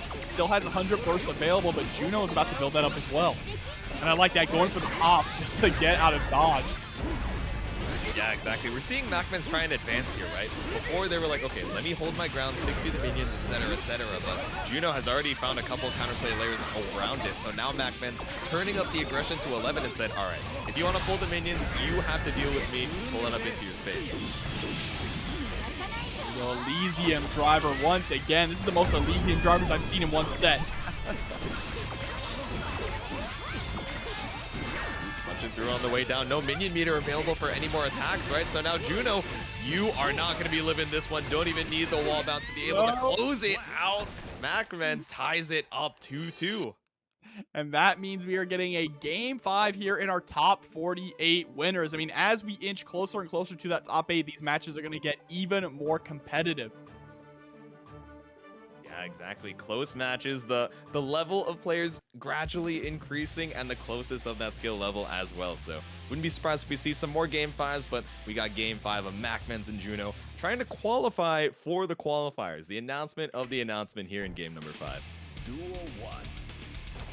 Let's rock. All right, trying to go for the spin there right at the start, but Juno sniffing it out with the ID backwards. The gold burst as well, catching you out of the IED. Now he got positive bonus and the life lead. Looking rough for MacMens.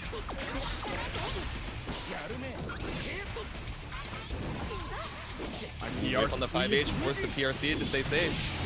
What? There's no way this reaches, right? No, scoop from the sky, dude. Oh, this is getting scary now, and the way that Juno is leaving slight gaps in the pressure too, trying to bait MacMens to press that 2P. Yeah, MacMens turning up the aggression to 11, but Juno trying to give you a reason. Okay, maybe you don't want to match here. Let me put out a couple frame traps, maybe some counter hits could be enough to deter you. Oh, that 5D, maybe not what you were looking for there. Maybe input the jump a little too late. RC, drop the minion into the throw. Ooh. Oh yeah, good luck blocking that. Cross up minion attack. I feel like we haven't seen that in a little while from Juno, but now that we've conditioned the defense from MacMens, you can start to get a little greedy. Sets the the minion up. Great challenge there from MacMens as well, utilizing that 6P. I like that you mentioned earlier that, 5P might be a better play. So far, it's working out at the moment. I think MacMens is trying to use it to cover any buttons that Juno might press afterwards either. Oh, but speaking of the buttons, after that 5H making its way on through, MacMens had the right idea to hold the space against the minions, but still, you gotta worry about the Jacko onslaught. Blocks the burst into the FED. Sent through the wall, hard knockdown. And this is looking like it's gonna be it, I'll be honest with you. No meter. The positive bonus. You only have so much for the FD, but 5K closes it out in a close 3-2 over MacMens. Yeah, no meter and no burst. It was just a very difficult position for MacMens to be in, but still in the bracket, right? Has an opportunity to get through top 8. Is just going to have to take the long road to get there. Yeah, it's the Goldlewis mirror match. Oh my goodness. We're going to be swinging and swanging with the coffins this and is, into it. This, how does Big E put it? Big meaty men slapping meat.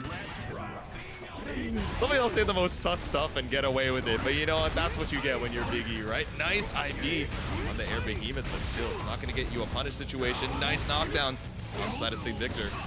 This is a hoss off here, that's right. Hey, boss. All right, going for those plus rates there with the behemoth typhoon, able to score the low. All right, drone behind you, run up into the corner. JS to cover the skies, but gets caught up by the drone on the way down. Yeah, and you're seeing more utilization of that 2S as well now, right? Because of the changes to the far slash, it does make 2S a little bit more of a worthwhile tool. Right, round number 2. No burst available on either sides. No, the punch 5E, maybe trying to go for an instant overhead behemoth, but just gonna get that knockdown. Cheryo swinging right out of the gates. All right, 2K2D. Oh, I love the dash cancel as well. Fast BRC into the overhead, but it's not going to open up Sidvictor. You got to try a little harder if you want to open up his defense. Oh, and the 5K pickup, that's going to be the round there with the drift forward PRC. A perfect for Cheryo. And I feel like this is something we're going to be seeing a lot of in this set, right? Okay, yes, both of these characters have a lot of health, a lot of defense. They got the white wild assault to make their way out, but otherwise, once the resources are drained, you don't have a lot of good ways to fight out of the corner against yourself. You're right. His main reversal tool, or I should say get off me tool, is pretty much 2P, right? 2P or 5P depending on where it's coming. Oh my god, calling out the JD, fully churned down with the system. Mr. That's Not Safe pulling up with the in full reversal, but a reversal of your own with a white wild assault. Nice block on the cross up that ID. Keeps you right in range. Close to the corner too. Sends out the drone, nowhere to run. Holding on to it, waiting for that security gauge to come back up. No, but gets caught on the dash block there. Now you gotta hold this Sidvictor pressure. RC gonna be able to kill and take game number 1. Just what a back and forth match there. But yeah, Sidvictor coming out on top. Still has to carry this to a 3-game victory. And Cheryo is gonna have plenty of opportunities here to harass him with his own coffin. You know, I'm just glad they're playing very different color palettes. If Yes. they did tan default and then the denim, I feel like I would lose it super quick. The coffin's just swinging around the screen. The drones look the same. The miniguns look the same. I'm glad we got some distinction here going into game number 2. Oh, but immediately wild assault right off the bat. I love that decision there. It's going to be your strongest option at round start in this mirror match. Goldlewis got a lot of good buttons that are able to convert into a knockdown off round start, but if you got that frame 9 info, you might as well use it. It's coming up. It killed. I love this character. I love Goldlewis Dickinson. Big fan. Again, that's the second time that they've done a run-up tech throw round start. They're going a little crazy. The Goldlewis brain cell is, syncing up at the moment. Run in with the JD. It's a difficult button to contest, especially if you're Goldlewis. I think the 6P got a little bit better this match, but still, against the Gamba. Wow, 2P, 5P. Oh, accidentally went for a super jump there on the JH. You want a normal jump in that kind of situation. Now put yourself into the corner, and Cheryo is going to be able to close out the round behind the back Behemoth Typhoon. And then send him right into the next round. The back scratcher into the chin slapper, tied up on the round count. Game number 2 here. White Wild Assault gets to an opening. Definitely just going for the big one there. Big overhead. Oh, doesn't go for a pickup. Instead, just goes for the Oki. I respect the decision. A little too far away to get a lot off of it. Oh, interesting. Sidvictor bringing us back to the mid screen to try and get some left-right mix, but still, it's not going to open up Cheryo just yet. Still uses the burst. Oh, trying to go for a throw, but a backdash straight to Behemoth Typhoon. Cheryo taking some risks here, especially with how low on life we are. It's just getting chunked away. Swinging and swinging. Plus frames off the overhead. Plus frames off so many of these different behemoths, especially when you have that RC up available. Keep the pressure going here. Yep. Goes through the low, a nice block, but he used the burst anyway. Skyfish to try and get some chip damage. Gotta watch out. Oh, was predicting either. I think we were predicting the 268 Behemoth Typhoon there, right? Yeah. Trying to go for the backdash, but smart of Sidvictor to just go for the 426, right? That's gonna keep you. It's gonna catch. That's basically you call that out to catch backdashes or to get extra plus frames. That's a very plus one. Yeah, exactly. Obviously, it leaves a little bit more of a gap to be interrupted, but when you know when your opponent is just trying to get out of range, get out of dodge, and look for that whiff punish, it can really call them out on being a little bit too passive. Exactly, and we've already been seeing it being mixed in a lot in just their overall pressure here for Sidvictor. Cheryo saying that Wild Assault round start, pretty good idea, I'll try it. Yep, steals the idea and coming up huge off of it. You know, there's nothing original under the sun. Sometimes you gotta take a good idea for what it's worth. But trying to go for the side swap now. Sidvictor has the drone on the board. Nice bait on the YRC2. Knows Cheryo is trying to scramble out. Evan just resets, doesn't want to break the wall. We have plenty of meter, we have plenty of burst. Might as well just keep Cheryo locked down while we can. And now Sidvictor is sitting at set point. Running it down, absolutely speed running it right now. And I mean, I guess with the Goldlewis damage, it makes sense. But Cheryo fighting back with the White Wild Assault. We saw this in the last round, but can you make the most of it and keep Sidvictor locked down in the corner? Let's see. From the 268. Yeah, was the FD pushes out a little too far, and now Cheryo trying to find the right opportunity to get back in and try and get the pressure going again. But you have to watch out for that negative penalty. Oh no, the YRC in the air, yeah, it doesn't really give you a lot of room to breathe if they air block it. Still keeping that pressure on. Run up with the 684. No, we jump right into the final hit there. Oh, the empty jump, trying to bait out a defensive option that wasn't there. No meter on the side of Cheryo. No, the accidental air Behemoth Typhoon. Gonna get back throw. Cheryo, you gotta back throw incident this and tie up the round. Yeah, but that is an incident if I've ever seen one there, but Cheryo still not out of the deep end yet. Sid at set point, just needs to close out this round.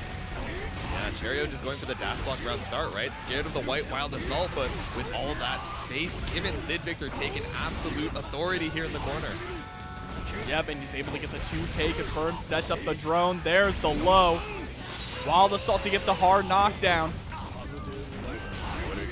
Go for a left, right. No, just go for 2K into that positive bonus. Keep the pressure going with the overhead.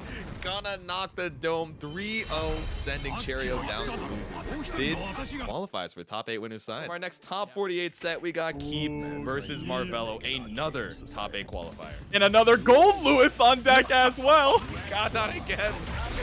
The Goldlewis players are out in full fashion here, but Marvelo trying to send them down to the loser's bracket. Will he be able to take out Chipp?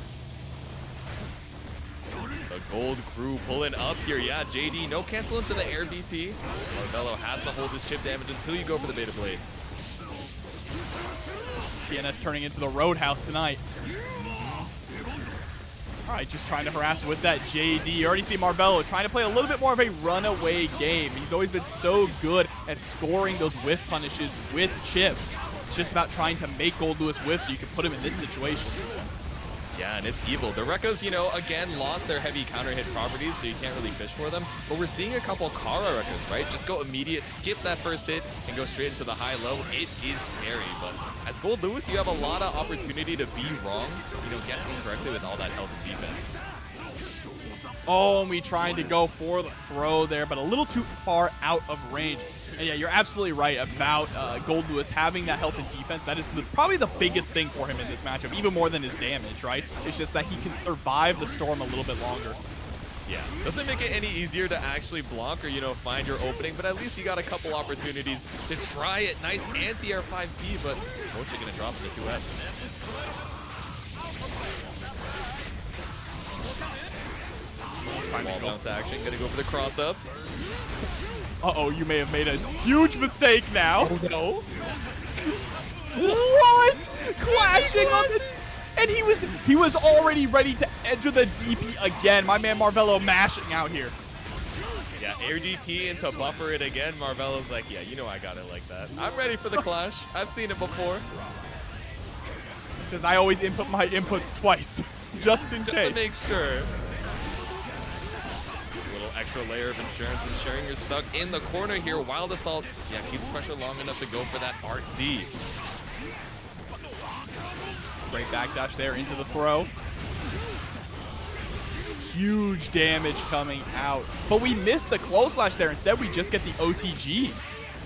And that could be maybe an intentional choice to hold on to the corner, but I don't know. Now that Marvelo's weaseled his way out, I feel like Keith is regretting not breaking the wall.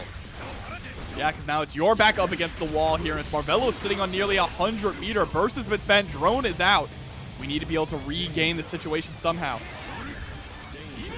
All right, the defensive jump back JD, just trying to wait for Marvelo to move into your airspace. But no, that's the second 684 that we've seen. Which might have been able to turn the tides here, but Marvelo should be able to close it out with this wall break. Yep, taking game number 1. Looking like a Dragoon the way he's slaying the behemoth.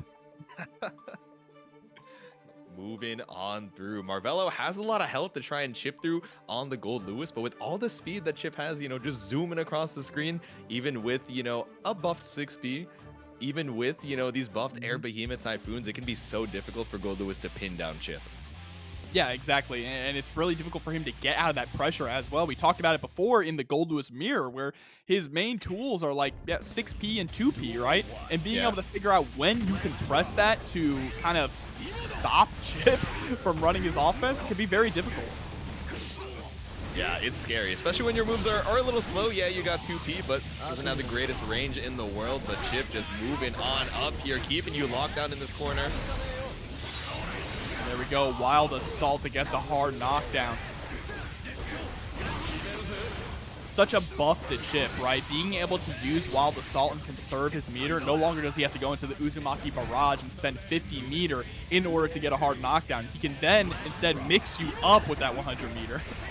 Yeah, exactly. You don't have to go into, safe jump into extended block string and then hopefully have enough tension to be able to keep the positive bonuses. So you're like, okay, you know what? I believe you're not going to be able to wrestle out. I don't mind having 50 less burst. Let me just keep the pressure. But look, with double backdash, just trying to keep up some space against the drone and catch his keep on the approach. Yeah, I like it. Doesn't even want to engage with it at all. Yep. Forcing Keep to come in on Marvelo's turns. I mean, that's huge. Keep really hasn't felt in control so far in this set at all. Yeah, just scrambling on the defense. Even when Marvelo plays a little bit far back, you know that he's looking for that whiff punish and has all the mobility in the world to do it. Game 2, over to Marvelo. Yep, it just needs one more game here to qualify for the top 8 winners side. Mm-hmm. And Keep is really going to have to find some kind of an answer. I mean, we do have solid offense, but like you saw before, Marvelo is so good at weaseling out of the corner, like you said, and Keep is having a really difficult time pushing Marvelo off. Yeah, exactly. I mean, how are you going to stop Marvelo's approach when he can dash up on the screen super fast as soon as you whiff a button, or, you know, take to the skies and force you to try and look for an anti-air, or just wait right outside of your effective range and then go for a whiff punish himself? Yeah, absolutely. Jumping on over, not going to go for the cross up here. Finally seeing some signs of life, but Beta Blade stopping the approach.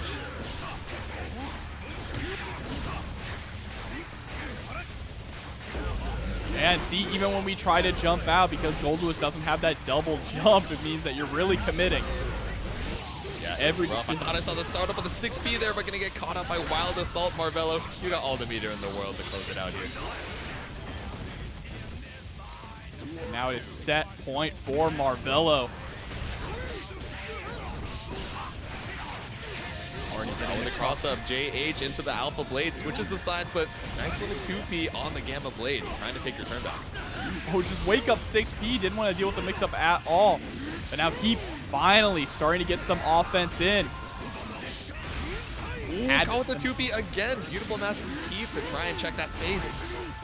And there we go, finally able to take a round here. But are we going to be able to take a game? Nearly has 100 burst on deck, while Marvelo is sitting on, half a bar, spends that Wild Assault to get the early corner lead. You got all the burst meter in the world. Might as well Wild Assault here, but Rekka gonna get bursted out. Yeah, fishing for the 6H and getting a heavy counter hit off of it as well. I mean, what is Keep supposed to do, right? Do you have a button fast enough to try and contest that space before Chipp's already recovered? And then the PRC just to catch you with the JP spam. I think that's going to be it here. Marvelo closes it out with a statement at the end of a dominating set. And I feel like Ram has always been one of the characters that has done a pretty decent job against Cat Chaos, right? Being able to throw the swords at him when he's a little bit closer to the corner to stop him from engaging in that zoning. Always had the big buttons, but now, you know, that her dash speed is a little bit nerfed, you know, not going to be able to pull up quite as far, but you still got the long reach. Definitely a strength that can't go understated here. The Onda to bring you back out of the corner.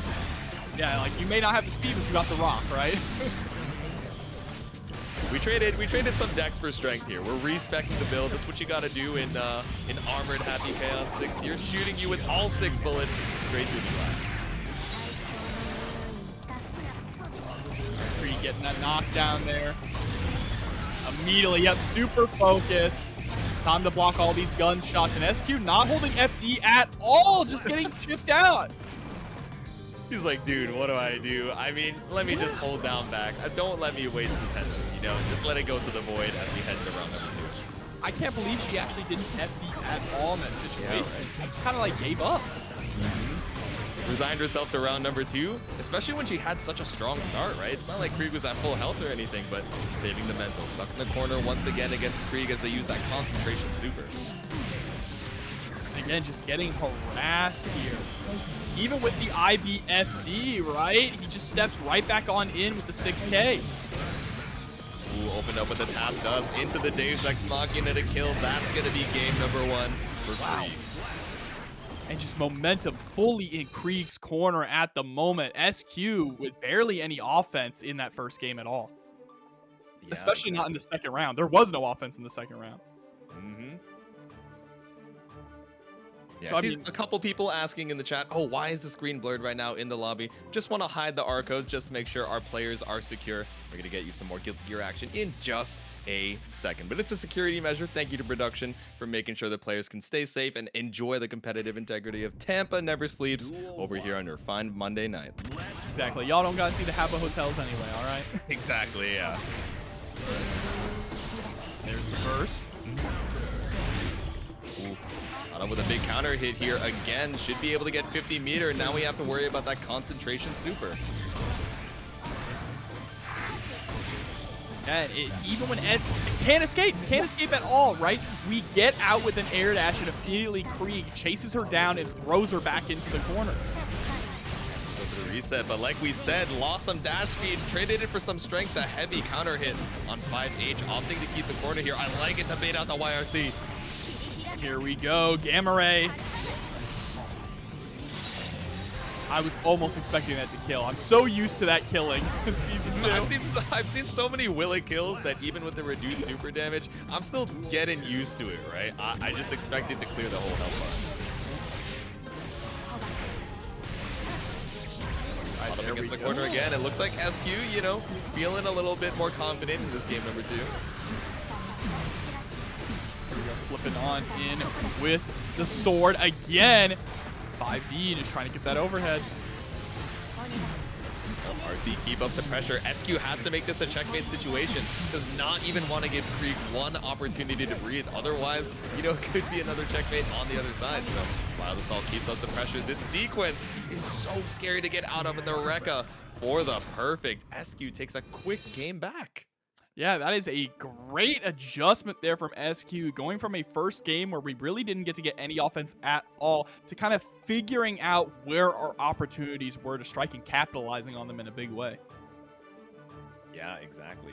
Doesn't even want to give you any opportunity to strike back. And SQ, one of the players that I think really digs into sequences in fighting games. Like, even if you scroll down the Twitter timeline, she'll be like, oh, round start, you can convert off of this with Wild Assault, and then it's a high-low 50-50 guess for game. And then she has a bunch of these different sequences available and ready to try and checkmate her opponent, make sure that they don't have any extra chances to try and interact. Yeah, for sure. And I also think she's one of those players who's really good in the long haul, right? Yep. As the set goes on longer and longer, she becomes even more of a threat. Oh, yeah. She's quick with the download, able to keep her cool even when she's down 1 game, 2 games, right? We've seen so many comebacks from SQ, even in the clutches of defeat. So let's see if Kreeg's able to fight back here. Stuck in the corner, this Ondo getting caught out with the plus frames every time. Yep, and there we go, spending all of the meter that we have to convert off of the tap dust. The windshield wipers sending Kreeg into the next round. Wipe that happy chaos right off the screen, but Kreeg about to have that burst available. Oh, and I like you locked down in the corner again. Yeah, you saw the patience. We actually didn't go for the pickup after the sword explosion. We waited to see if the burst was going to come out. Yeah, exactly. Just put it on the mind, right? Even if you don't succeed on the burst bait, SQ just putting it on Kreeg's mental stack. I know you're looking for the burst here, but I didn't know you're looking for the gold burst. Okay, we got it like that. The concentration super. And that's another quick game here from SQ. The Gamma Ray is definitely going to close this out. Oh yeah, with all those hits, doesn't matter if you're Anji or you got Happy Chaos Guts, the Guts Crush coming up huge with that fixed wall break damage. SQ takes another game. We were seeing some signs of life from Kreeg to try and take it back there, but still the download looking complete right now. Yeah, I think Kreeg has had a very difficult time figuring out how to play around the rock, right? Once SQ finally puts Kreeg into block stun, especially closer to the wall, that's where it all starts to really fall apart. Yep. It's scary. Those plus frames, it can feel, pretty scary to try and challenge against. It's a relatively long startup, but with all the, all the sequences that SQ is presenting, you are not looking to mash yet. So when the rock finally comes out, you're not ready. Yeah, we were ready that time, though, with the IAD response to get the punish. So now going to have to make SQ think twice about autopiloting into that forward pressure. Here comes the Deus Ex Machina. All right, Kreeg back in their element right now, gets the hard knockdown. Are we going to go for Curse? Yep, apply it with that steady aim, get all the meter in the world. Ooh, backdash on the shot there. Yeah, there we go. Have to put it on the brain at some point. Yes, Happy Chaos can delay the shot to try and catch it out, but you have to make them respect that layer in the first place, right? Yeah, absolutely. Nice. Gets the Wild Assault for the hard knockdown here. SQ has the opportunity to close this out. But blocking the YMC in the air, pushing you so far away. Ooh, tried to checkmate with that zoning, but yeah, you ran out of the focus, and now SQ just gets to pull up the OTG close slash. Fighting back.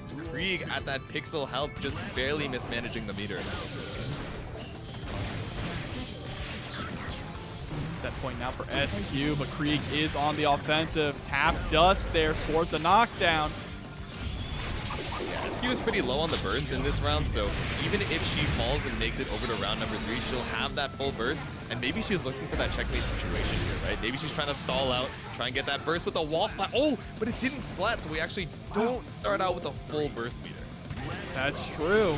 It's going to be one more interaction here for Kreeg. And one thing we've kind of neglected to mention as well with the Wild Assault confirms or Wild Assault wall breaks too is that it takes away some of the burst from your opponent, which is really good when you're trying to put that pressure on in a post-wall break scenario. Oh, go for the Kara gun flip, but just a little bit too greedy. Tried to get too many plus frames there. That Kara going to get back thrown by SQ. And I like not trying to go for the stick speed, but instead going for the high sword as the anti-air option to make sure you push Kreeg further to the corner, and that is going to be a 3-1 game. SQ moves on to top 8. Damn, she's good. Able to get a couple good pressure sequences that just felt like they would not let up. Able to win that. Let's see it. Both of these players, you know, tearing it up through their respective bracket paths, but I don't know, can Marvelo be the unstoppable force that, you know, the immovable object Nubenheimer has to struggle with? Well, Nubenheimer already having to spend the burst right off the bat. Marvelo not afraid to wake up with the Beta Blade. All right, kicking on through, but that FD gonna bring you right out of room here. Uh-oh. Hold on, let's hope this is just us. Hopefully, hoping so. Yeah, it looks like Players it's a always connection winning. thing on their side. Okay, running back into it. Clash on the 2K there. Game keeps on going. No, that slowdowns the BRC. Don't worry. The patience. Yeah, you see Marvelo trying to find that one whiff normal from Nubenheimer to rush in with the 5K. R/slash into the empty Rekka, just waiting out here for Nubenheimer to try and strike back. 6B knocks you all the way to the other side of the screen. Any other character wouldn't be able to keep pressure out. No, but the blood-sucking universe closes it out. Round number 1. Taking the bite. That's another thing, too, that kind of lowers Slayer's odds. That's the exact same animation as his bite. And the same name, too. Exactly. You got a student in here stealing his whole flow. How is the OG supposed to pull up unless they go for something crazy? But crazy amount of damage on that 6H wall splat. Bro, the pink, the purple, whatever it is on this sword. Dude, it hits. These colors are so sick. Not only because there's new colors for the palette, they also have that little underglow, right? You see those blue undertones pulling up here. That low Beyblade to close out game number 1. And there we go. Wow, Nubenheimer, they dominating first game. So you say undertow, and it just makes me think of Slayer even more. Right? Everything reminds me of him. Everything reminds me of him. Everything I see. We're getting closer to October, too. Hey, look, if you're going to put out a character in October, I mean, the vampire's a pretty good, Oh, but Abo would be good, too. Damn. Okay, hold on. We'll they both work. 50-50, you know, not even in the game, outside of the game, the DLC. But moving on to game number 2 here in our top 8 winners side. All right, the color change here for Marvelo, right? Feeling that the black and red wasn't doing the job. It's interesting. I feel like we see Marvelo do this both online and offline. Sometimes if he needs that Zenkai boost, he'll go back to the red and yellow, the McDonald's chip color. Interesting choice here. Sometimes you gotta switch it up. Oh no, but gets caught by a counter hit. Close slash. Sent straight through the wall with the wild assault here. Positive bonus for Nubenheimer. There we go. Pull up with a meaty close slash. YRC tries to get some space, but even on the whiff cancel, still not close enough for that deflect shield. And able to get the RC and find the 2P to close out the round. Nubenheimer so optimal at every single opportunity here. Pulling up a clone Fukio, my beloved, just trying to get some space here. Break the wall with another 6H. Yeah, and almost all of your health already gone. Marvelo spends the burst, but Nubenheimer was ready for it.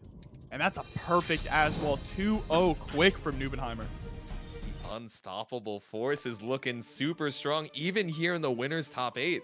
Marvelo, not someone to sleep on, but still having a really hard time just keeping Nubenheimer out. I mean, just this Season 3 Nago in the hands of Nubenheimer is such a dangerous character.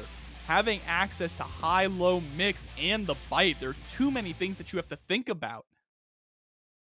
That's what I'm saying. So much on the mental stack, and Nubenheimer just swapping back and forth between those layers, optimally keeping you on your toes as we head into game number 3. All right, there's a check with the 5P, able to swap sides. Oh yeah, Rekka won, but Nubenheimer at that level 2 blood, still able to challenge with that 2S straight out of the corner. 5D. Yeah, just trying to build like as much blood as possible. Goes right on in for the bite, and that's what I'm talking about. When you're at that low of health, the fear of him just doing Fukio forward into DP Beyblade, like, is real. It's real, and so you don't expect the bite to come out. Yeah, when he's got a little bit of blood to work with, especially, and yeah, at that threshold health where one of those mixes is going to be able to kill you, the last thing on your brain is Blood-Sucking Universe. But we're on set point for Nubenheimer right now. 50 meter in the tank, a lot of blood in the bank as well, but see if you can be able to get that first hit. And as we say it, the Beyblade not going to be able to kill, but we're looking at lethal right now. Oh no, and the bait there, putting out a fast recovery normal to bait Marvelo to run in. So Duel 1. all right, this is a bit of a suffering matchup. It can be pretty rough, yeah. I can imagine, you know, we saw Goldlewis versus Chipp, and yeah, like we mentioned before, Ram has that dash speed nerf, but still, she is so, her range is so big, she's constantly able to threaten any part of the screen at any time.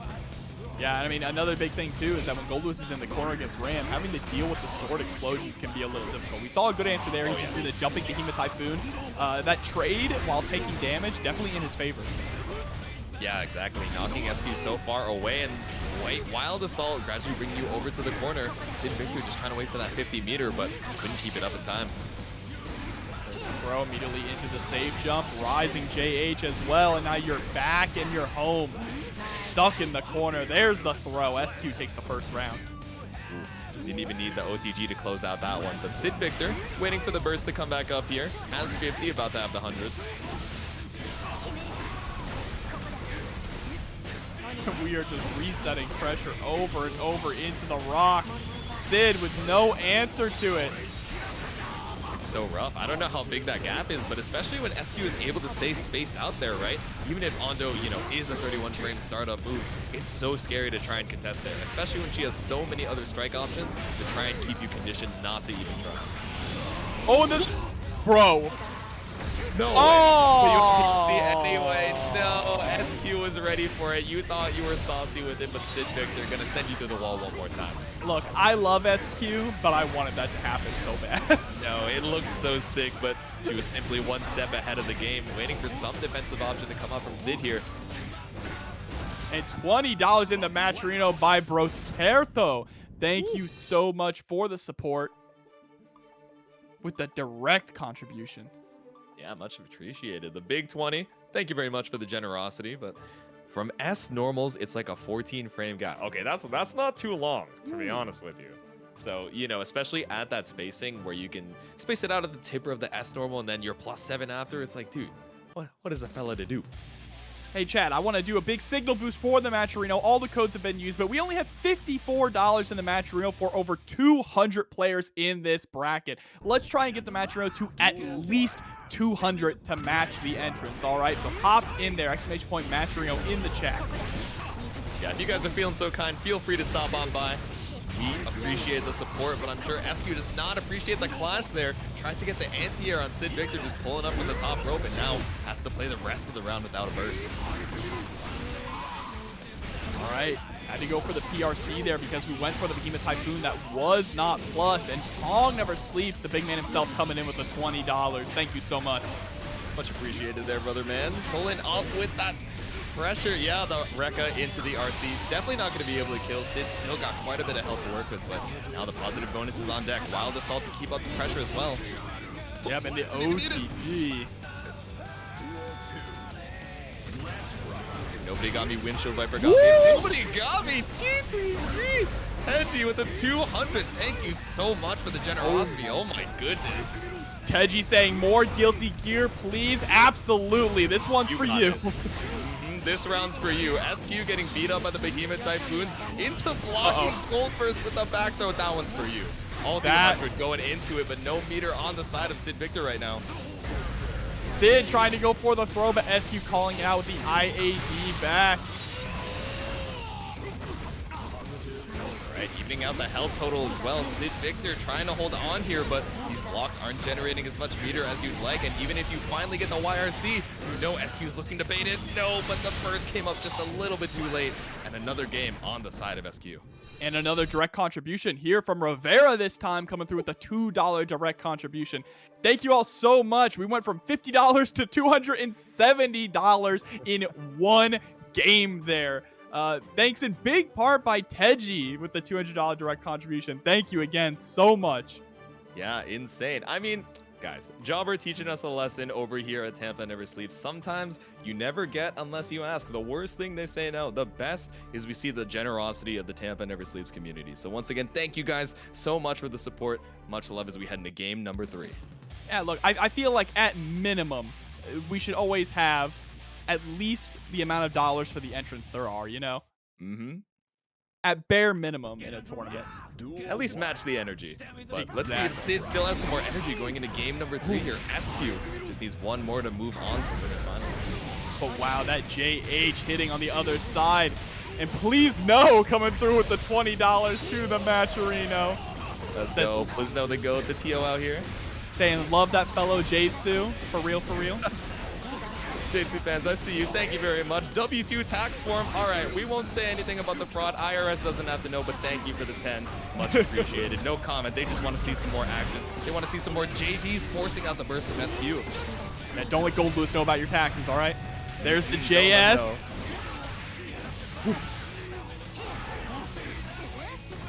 Okay, back dash. Yeah, both of them trying to disengage, recognizing it was a little too much of a scrambly situation. Yeah, SQ got all the meter in the world. The Ondo bounce into Calvados. This one's going to kill. You don't have enough defense to live this one. No, not at all, which means SQ is now sitting at set point here in this top 8 winner side.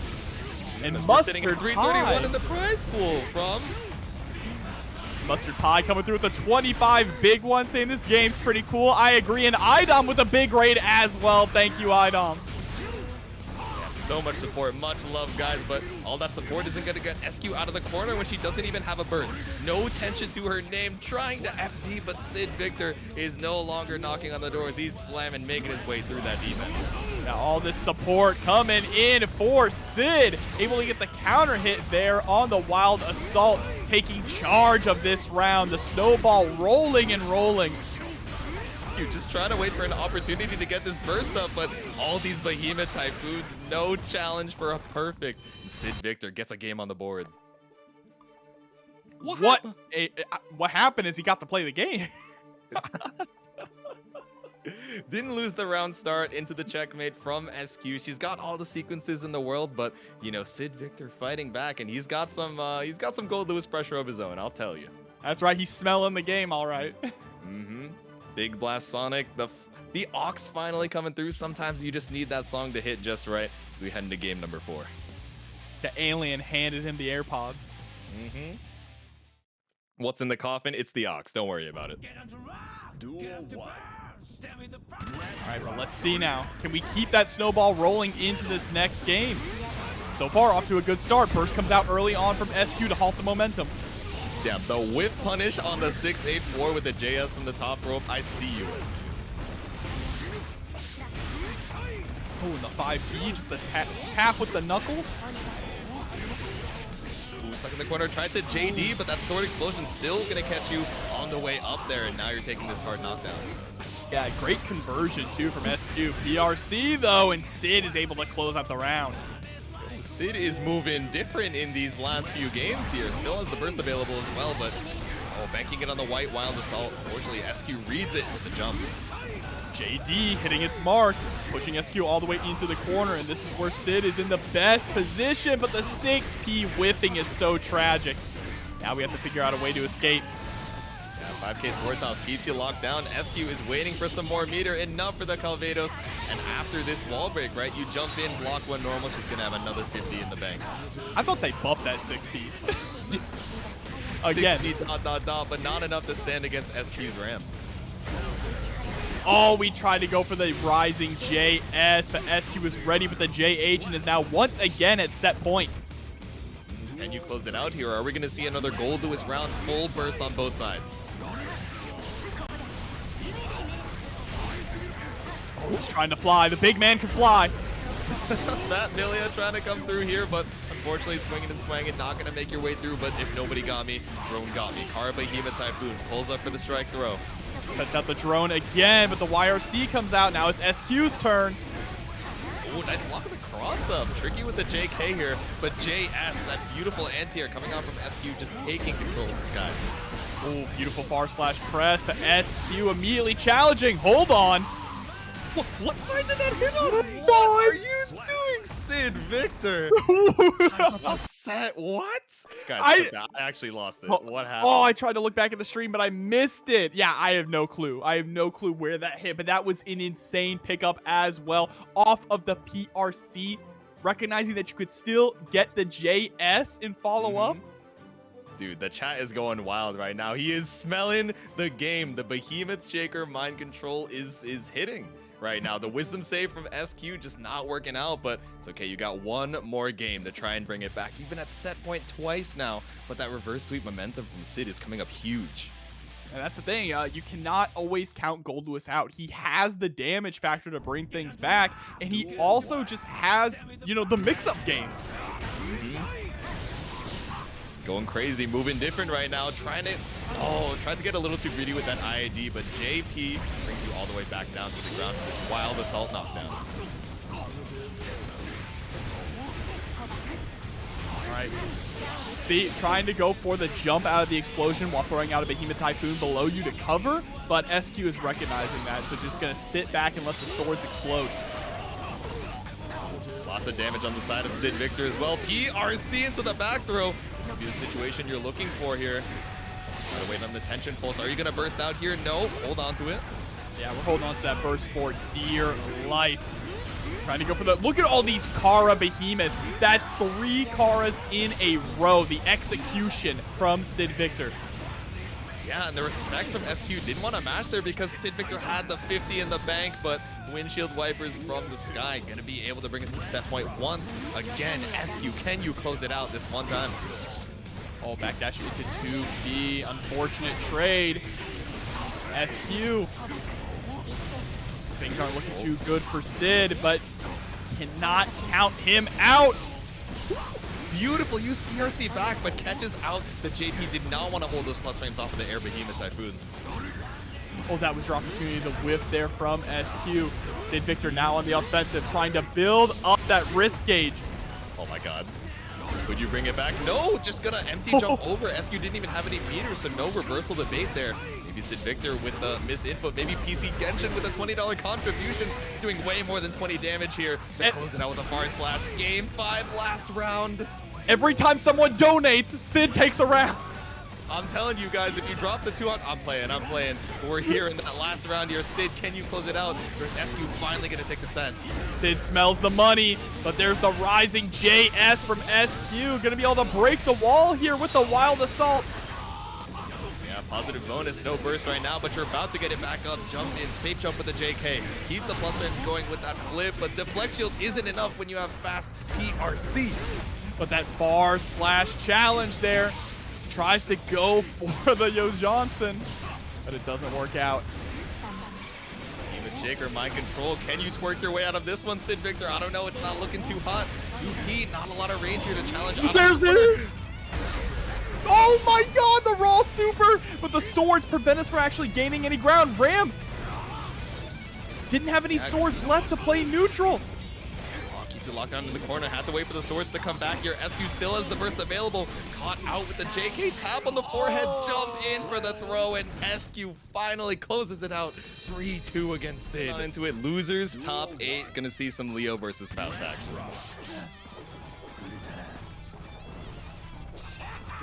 Alrighty, playing a little passive here, just waiting to find a whiff. Yata just gradually making their way over to the right side of the screen. All right, patience here from Yata. There we go. CPU spitting out the items already. He should have just done deflect shield for fun, just to show that it, just to show the people, all right, we're good. You don't have to worry about it anymore. We're free.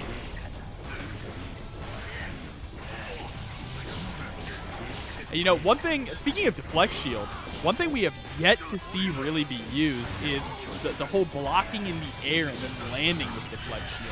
I think that's going to be some very important tech going forward in the meta of this game. You can actually cancel out your block stun upon landing or shorten it a lot by doing deflect shield after blocking in the air.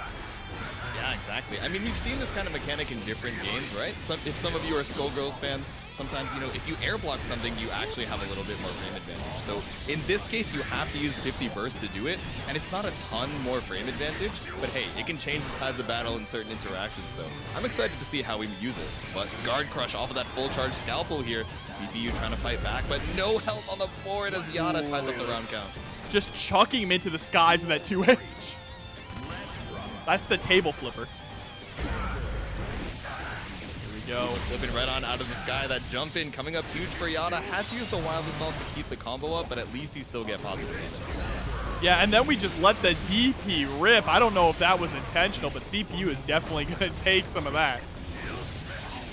Oh, trying to take you out of the corner so that you don't get access to the trumpet. But yeah, the golf swing unfortunately leads you into the fast parade. But if nobody got me, Super Jump got me. Here we go. Bomb is out as well. Not going to matter, but the Afro is on deck, which means we are going to get an extended combo here thanks to the explosion. And the mix closes out the round. And game number 1. Alrighty. Coming up huge for CPU here. I haven't seen a lot of the, what's it called? We saw the change in the scalpel, able to get that guard crush, and it's crazy seeing Faust have so many plus frames that they can just pull up from the mid-screen like that. Haven't seen a ton with the item eat just yet, but hey, it's only the first game. I'm sure we still got more room to show off the new tech.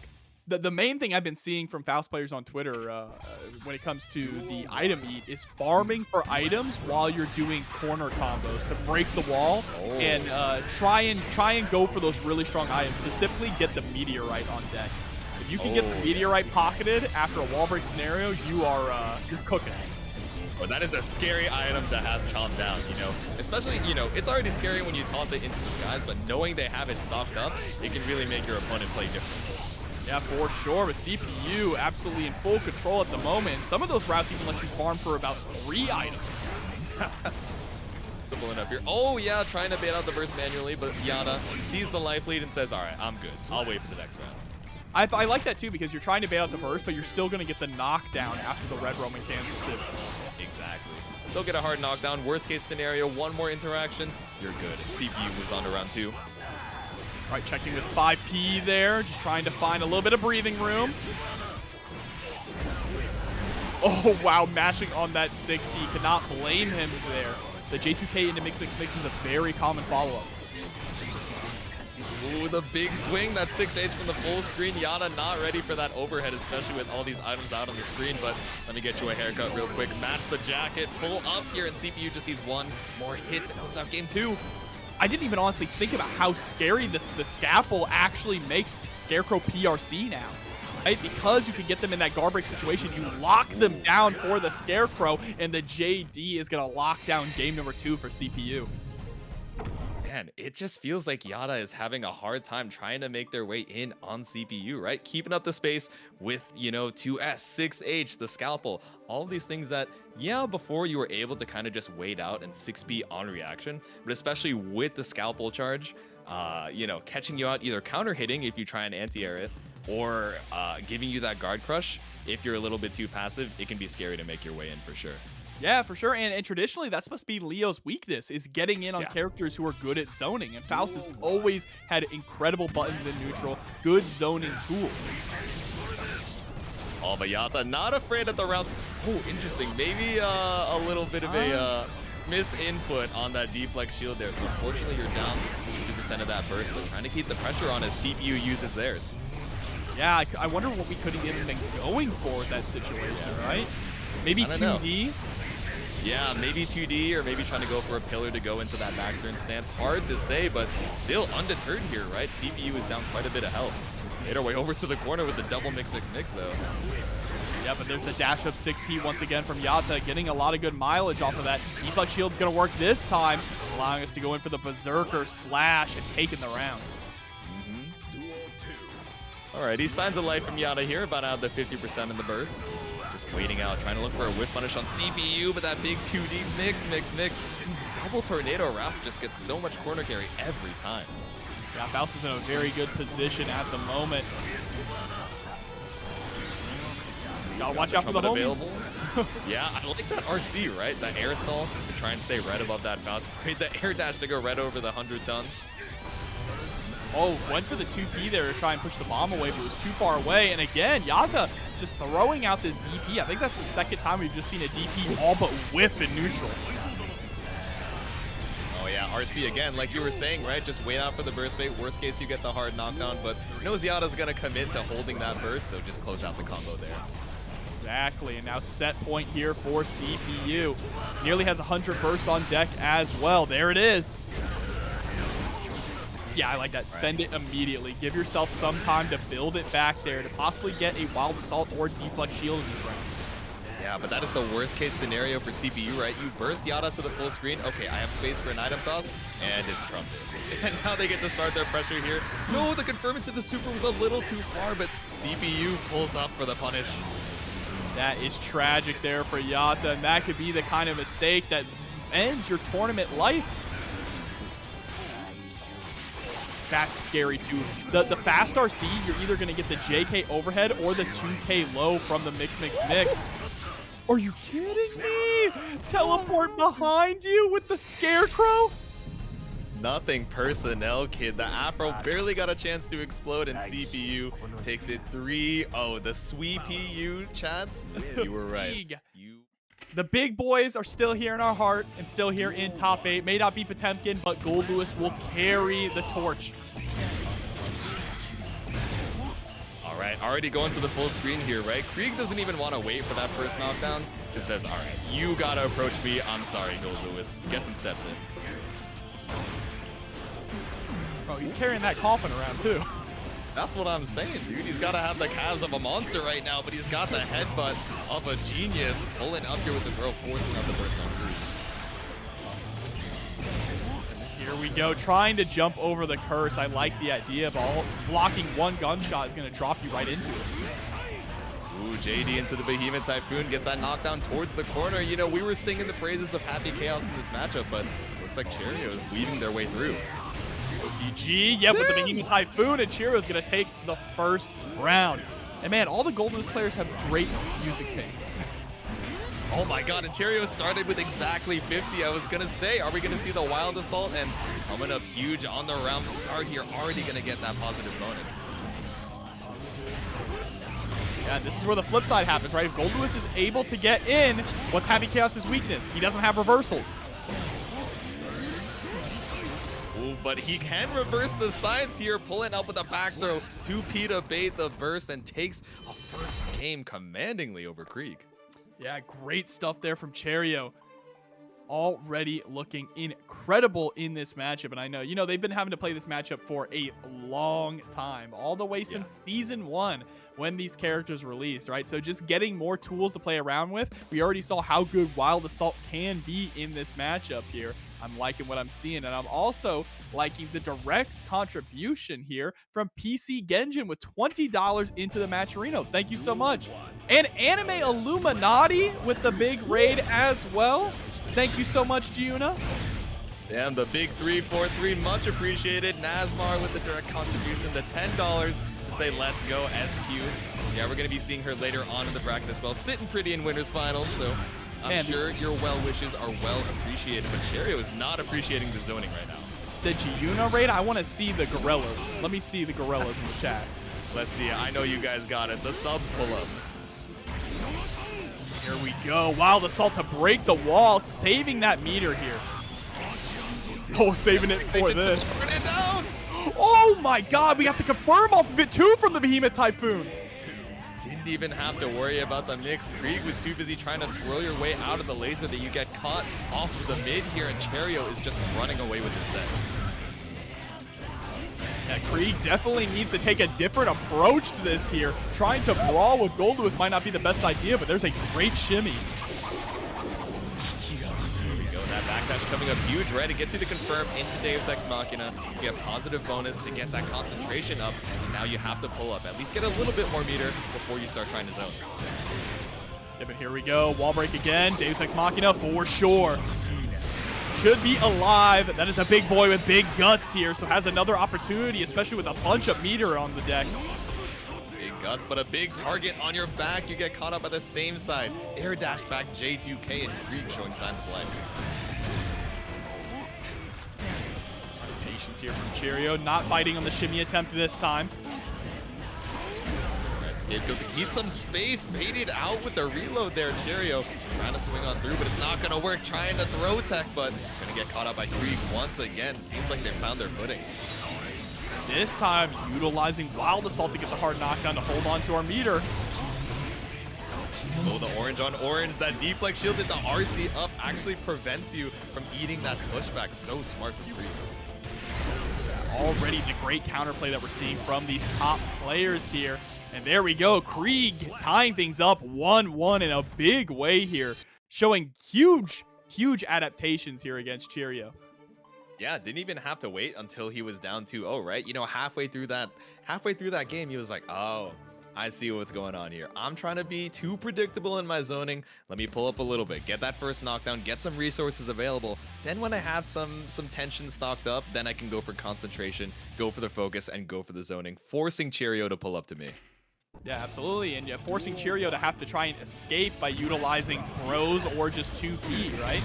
Yep. If you can bait those out, you can punish them in a big way as Happy Chaos. When Kreeg gave up a lot of space to try and get that concentration and the scapegoat, but if you get a back throw, it's all worth it, right? Now Cheryo doesn't have a burst. No white wild assault available, and no deflect shield either. No, instead it's just going to be all offense here, utilizing that Behemoth Typhoon, but one backdash there from Kreeg immediately allows him to start spending bullets. Gets the reload as well. Yeah, trying to jump over the curse, because that can be a checkmate, right? Once you have that status applied, but still, if you get shot out of the skies, it's not looking much better. There we go, you just have to dash block. Try and get in some way. There's the super focus. Immediately calls out the Wild Assault with the jump as well. And that's going to be another round here for Kreeg. Straight into the Deus Ex Machina. No, doesn't even need it. Oh no, the gravity just a little bit too scaled there. Yeah, I get the idea. You wanted the fixed wall break damage and knew that it would kill rather than risking it on the gravity and dropping with Deus Ex Machina. Unfortunately still dropping, but I like the idea.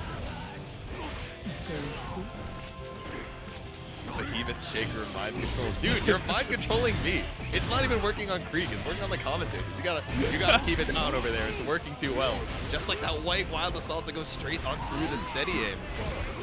Yeah, again, challenging there with the 2P, just going for a fast option to keep the pressure up. But unfortunately, you pushed Kreeg out, and now you have to deal with Happy Chaos in neutral once again. Trying to run your way on through, but yeah, the curse gets applied. It's so rough. You tried to swing on the scapegoat, but it's okay. The real one is right behind you. Full screen burst here. That minigun's not going to get you too much. Cheryo, what do? I really don't know what you do here. You just have to dash block. You have meter to dash block, and you're just going to have to do it. Pray for an opening. He ran out of the focus. That's the opening you're looking for, but because the full screen burst actually worked in Goldlewis's detriment, which is a sentence I never thought I'd say. It was supposed to get the knockdown off the minigun from the full screen, but because Kreeg still had burst in the bank, still able to hold up that zoning.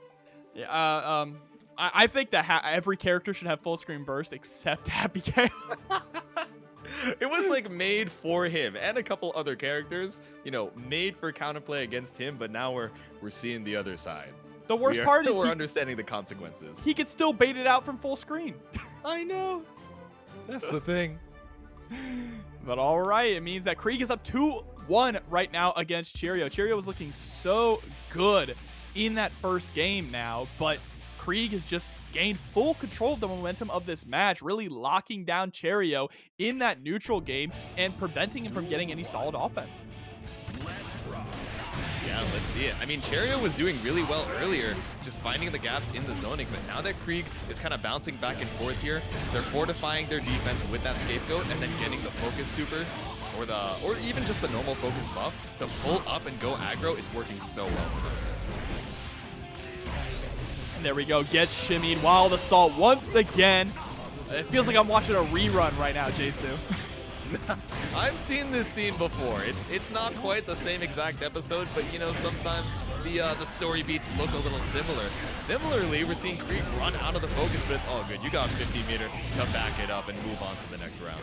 And that's exactly why we're breaking the wall with the Wild Assault, right? So we can just keep the offense going, and then the moment that he runs out of focus, he pops the super focus. Yep. Exactly. Just keeping the pressure going. And Cheryo, what do you do against the scapegoat, right? It feels like Goldlewis doesn't really have a fast move to swing into it that leads into a quick Behemoth Typhoon before Kreeg is able to strike back. So, rough situation here, but finally gets the drone on the screen. No, the full screen burst again. Goldlewis, I'm sorry. It just feels dirty when Happy Chaos does a full screen burst. Exactly, but no burst available to get you out of room with this laser. You gotta hold. Oh, the roll through to avoid it. That was smart. Very smart there. Not quite as impressive as Faust tripping on his own banana peel, but, you know, still smart altogether. Good idea. Was it as cool? Maybe not, but, you know, I like it. I like that shimmy. Gonna be able to take it, and Kreeg moves on 3-1 over Cheryo. Yeah, and I mean, it really is just exploiting the defensive options that Goldlewis has in this matchup, right? Don't let the Goldlewis mains hear you. They're gonna take that one to the bank. Am I right, down players? Am I right, Goldlewis bros? Am I right as we head into losers top 6, Sidvictor versus CPU? Oh, eats the afro, eats the weight. So yeah, CPU already taking the opportunity, just crouching underneath it. He's gonna crawl right under the minigun, says, no, I don't care about these bullets. I'm good. If you're not happy chaos, I can just crouch right under. Oh, there we go. Shaker mind control. Not again. Rise of Rookies. Hey, thanks for the raid to the big 42. Again, just walking right underneath the Skyfish there with the crawl. And also, I missed the contribution here, but Nasmar, thank you so much for the $10 in the match. You're saying, let's go, SQ. Yeah, always got to show that support here, but supported on the back with the Scarecrow. You got the banana peel behind you, Sid. Where are you supposed to go? Oh, and there we go. Count hits 5H to start things off. 4. That's a lot of damage, even on Goldlewis. Pump it on the screen, but it's hard to make your way over when Mini Faust is activated and keeping you locked down in the corner. And Mini Faust and all his little bros just keeping you over here. What is a man supposed to do? All right, setting up the hammer. Here we go. Orbital laser. Burn it down. Shout out to Seth Rollins. No, you got the careful. There was a second bomb. Yeah, even the item heat isn't going to keep you safe there, right? You have the info to just go right through. I could see CPU trying to hold the space after, but JT not going to be enough to close it out. Another white wild assault. Again, just ducking right underneath the Skyfish. Every time Skyfish comes out, if CPU isn't already in the middle of an animation, he's ducked it. Exactly. They are just so good at going for the low profile, but just pulling up for the hug, the chomp, chomp, chomp. Mogu to take game number 1. And CPU looking really strong in that first game as well. I mean, this matchup can be pretty difficult for Goldlewis to begin with, right? It's Goldlewis's low mobility that makes this kind of hard. Having to deal with Faust's big buttons and all the different, just the wave of items that are coming out. And thank you, and the waves of subs that are coming out. Notorious FGC with the tier 1 for the big 10 months. Thanks so much. Saying Potemkin bust ass. We are close. We are close to a Potemkin in top 8. 1 game away. It was an NT. It was a 2-3 right outside of top 8, but, you know, they had a good run for sure. But running our way straight over to the corner, these mixes. Just getting so much corner carry every time. Not the trumpet. Oh, but it doesn't matter. The banana keeps you in the corner. Oh, no. Just going straight on through the meteors. Doesn't matter. We got the bomb into the scalpel. Mini Faust on the board. CPU coming up quite huge with these items right now. I like that Sid activated Mini Faust early as well, right? Yeah. To kind of throw off CPU's timing. Oh, pulls up with the, maybe was looking for a 6K, got 5K anyway on the other side. Didn't have to worry about the banana behind him. Boston Bluebeat coming through with the raid. So much support tonight. Thank you all so much. Thanks so much for pulling up. Yeah, we're over here in losers top 6, game number 2, CPU versus Sidvictor. It's close here in this first round. No burst available on either side, but CPU, are you going to deflect shield? No, not going to get the chance. All right. Sidvictor finally getting in some offense here. But short of burst going into this next round, meaning that when CPU gets this early lead, it's going to be even harder to make a comeback. Well, the wild assault immediately into the jump. Oh no, I think we a little bit of a scramble situation there. We were definitely trying to confirm off of the J2K, or the JK, excuse me. Yeah, unfortunate drop. CPU still keeping that corner situation. 2K, 2D. Got the donut as well, but CPU not going to make much use of it. You know, it's just some food on the ground. I don't got to worry about it. Snack time is not quite yet, but feasting on this health bar right now. Gets the throw. What a turnaround here. All right, plus Turns out the Behemoth Typhoon, it sticks, no, but not quite ready for it to splat on the walls. No, Sidvictor could have killed with the super, but the awareness to catch that, it would have been really hard in the moment. Yeah, absolutely. So close to bringing that back here. In the 6-beat burst to maintain that corner position. Smart idea there from Sid. And even with the deflect shield, you're not going to be able to stop the drone that's right on top of you. Oh, nice. The OTG wanted to get a little bit more damage before we break this wall here. Now Sidvictor, 1 chip damage away. Doesn't even need the actual hits. Yeah, but now CPU on the offensive. 2 Afros in a row here. Sid light it up, tried to PRC through it, but CPU is still plus, keeping the pressure going here. Here comes the Shin Breaker. Gonna be able to break the wall with this as well, getting the hard knockdown. CPU trying to mount a comeback of his own. Baits out the gold burst! The gold burst, damn, they're good. Takes game number 2 here in a nail biter of a game. We're 1 more away from another sweet PU. I'm telling you, it's the support in the chat. If you have the homies cheering you on, you cannot let them down. So, I don't know, guys. Maybe Sid needs your support right now. If you are cheering on Sidvictor, make sure to let him know in that chat and send some love.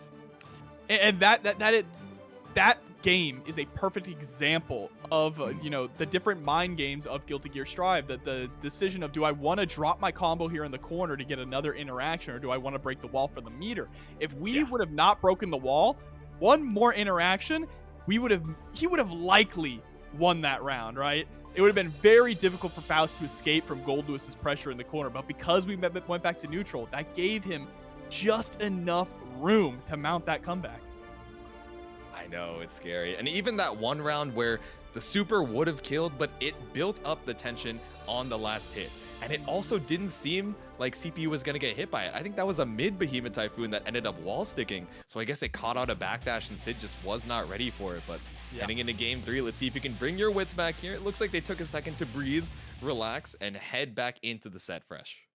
And CEO Taku is at the end of this month, the weekend of the 25th, I want to say. I think so, yeah. 22nd, 23rd, something like that, towards the end of the month. So again, if you guys are going to be there, make sure to say hi. You're going to see a lot of these players there as well. Runs right into the Behemoth Typhoon. Oh, nice. I like the air block on the bomb bag, trying to bring yourself way back down to the ground. Don't let CPU have some time to approach, but has some time to crawl right under the minigun. Yeah, and every time we use that minigun, you have to keep in mind, too, it's Sid spending some of that security gauge, right? Which means that our other special moves are buffed by them, namely our drone and our laser. Wait, it breaks the scalpel? I actually wasn't sure. I assumed the cinematic would just have you go right on through it. That is an interesting interaction, but it wasn't enough to bring the round back for Sid. Set point for CPU. Because the bomb doesn't break it. I've never seen that before, actually. Yeah, today we learned, and I guess today Sid learned. Trying to fight back here. The delay, the deflect shield, still not enough to get you out of this pressure. Yeah, the PRC just keeps going. Look at all that chip damage adding up. Now CPU's back is up against the wall. No deflect shield's gonna save you here. Yep, RC into the 5T just to send a message here. Still on set point for CPU, but Sidvictor, can you bring us back? Has this corner position in here. Mini Faust is out, activating Mini Faust and getting rid of the banana peel as well. Swiped into the hard knockdown. There we go. JH gets the hit, but no confirm off it. It's all good. We're still keeping this chip damage pressure applied, but CPU opting to use first. We need to be really careful about the use of the minigun here. It's really just getting us blown up or doing absolutely nothing. Nice. Jumping in with a JD at that perfect spacing. Jumps right over the super PRC. Now Patience here. Able to land the minigun finally, and it actually wins the game. Up 1-2 now. Sid showing some signs of life, still fighting for this. We're talking about the Behemoth Shaker, but that minigun shaking our way over to game number 4. Finally land. That is the first one that CPU hasn't been able to crawl, and now closing out a game. I don't know. Let's see if Sid's able to bring it back in this one. Yeah, I mean, finally starting to find some hits with the minigun when it's been whiffing all set so far. Yeah. You don't need to aim, you just need to shoot more bullets. I feel like that's the Goldlewis philosophy, right? You got so many bullets in the chamber there, but if they're able to crawl under it, it doesn't do you too much. Let's see. It's the weirdest game of TF2 I've ever seen. I'm saying the heavy trying to get something going here. Faust is definitely Spy. Absolutely. Lore-wise, definitely a medic, but the way they're moving around, Spy-like behavior.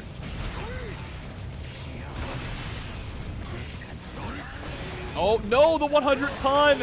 Already committed to the jump, and there's the wake up gold burst. Ton trying to fight your way back out here, but why RC to keep you in the corner? Oh, he eats the trumpet. Spits it out. He says, here, you can have this. Here, keep being blocked down into the corner more. It really won't change much, to be honest. I'm already eating all this chip damage, but now you gotta eat this mix, just right out of range of Behemoth Typhoon, but fast BRC. Catch you trying to go for a whip punish. Well-placed 2H from CPU, though, is gonna get us coast to coast, and here comes the meteorites. Caught with the 2K, not gonna do a ton of damage, but it keeps the knockdown going into the snip. Mr. Secretary, you need a fade. Gotta be careful, not though. gonna do too much. Same side. Pick up with the close slash. Wild assaulting at the hard knockdown here. Yep, I agree. 50 burst to try and close out the round. Seal it out with that hard knockdown. I like it. I think that's the first empty low we've gone for this entire set, but now CPU is at set point once again. 6P to start things off. Damn, the 6P's traded, or what's it called? Rather, Goldlewis is just straight out beat the Faust 6P at that range. Banana on the screen, 100 ton, trying to make you act. Snip immediately into the safe jump, lighting the Afro on fire. Sid is still in this. Back may be up against the wall, but has options. There's the burst. Get off me. Still has 50 meters to work as well. Yep, we're seeing the early cancels on the gun there, immediately recognizing the call and just being like, all right, I'm not going to lock myself into this animation, but still, it gives CPU more than enough time to pull up. Time to burn it down. Oh, that's so scary. Oh, no. The flex shield just a little bit too late.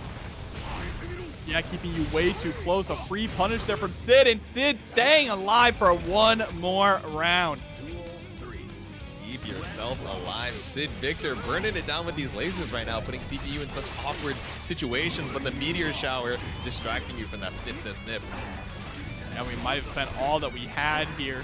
It's going to take a lot to get burst back in this round. Hold up. We have the flex shield offensive. finally landing, but still your Sidvictor still in range to keep the pressure going. The mind control is activated. Yeah, deflect shield is 6H. Deflect shield in this matchup, specifically against Goldlewis, you have to be very particular about where you use it. Using it against his Behemoth Typhoons, specifically like the 2-6-8 one, is not going to get you any ground. He's still, as we've seen, in range for his longer reaching Behemoth Typhoons. Yeah, exactly. It leaves you almost at a perfect spacing for Goldlewis, right? If they're not ready and reacting to what Behemoth Typhoon they've deflect shielded, bam, you're in room for another 648 or 682, 684 to try and get the knockdown. Yeah, I'm like trying to pull up the numpad right now. I got the 10 keyless, so I don't have the guide, but just trying to get a knockdown at that perfect spacing. Yeah, I have a small keyboard too, so I don't have a numpad. You gotta remember it off the dome. Here we go. Mini Faust is out, not doing anything. Okay, he's gone. Oh, just gonna go for the triple snip. Said, sorry, I messed up the fade. I understand. Free shape up on me as we shape up right on through this wall. Gonna break the knees. Pure grappler there. Hard knockdown coming through. Yep.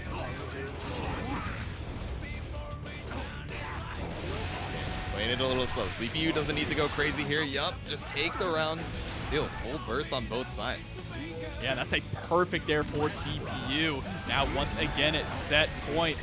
Like you mentioned, the burst gauge is going to be a bid factor here for Sid. CPU is the first one to pop it. Ooh, the fast rage behind you. Doesn't matter. We still got that throw cinematic, light the Afro on fire, and light your attention gauge on fire right now with this positive bonus. Yeah, but will we get a chance to actually spend the meter? Our back is up against the wall here, and we have been leading heavy into the command grabs. Follow my lead. There we go, Fiercey's super, and the sub coming in from Isu Spuna. Much appreciated for the prime, much appreciated for all these plus frames. We're still gonna whip that Behemoth Typhoon CPU with a chance to mount the offense. We have burst on deck here for Sid, spends it, and immediately burn it down. But Mini Faust, how many times is CPU going to get Mini Faust? Another one? It's like the 1000th Mini Faust, and gonna be able to close it out with the wallbound. CPU takes it, and that's the second time Sidvictor was so close to the reverse sweep here, but still out at number 5. Still a strong performance. I'm sure everyone in the chat was cheering you on. Make sure to join in on all the TNS action. It's free to enter. Just about every day of the week, you can get some more Tampa Never Sleeps, and we are heading into game number 1 here of Losers Top 6.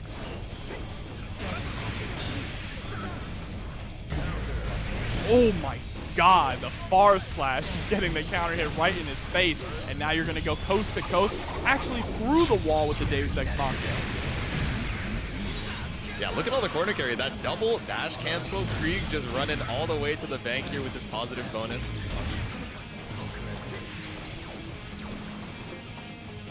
Deus Ex Machina is a very fitting name for this character super because he's bullshit. Exactly, it just pulls up, gets all the bullets back. You have spent like 1,000 bullets, and then there's an extra 6 just on the ground. He's like, oh, I'll take you.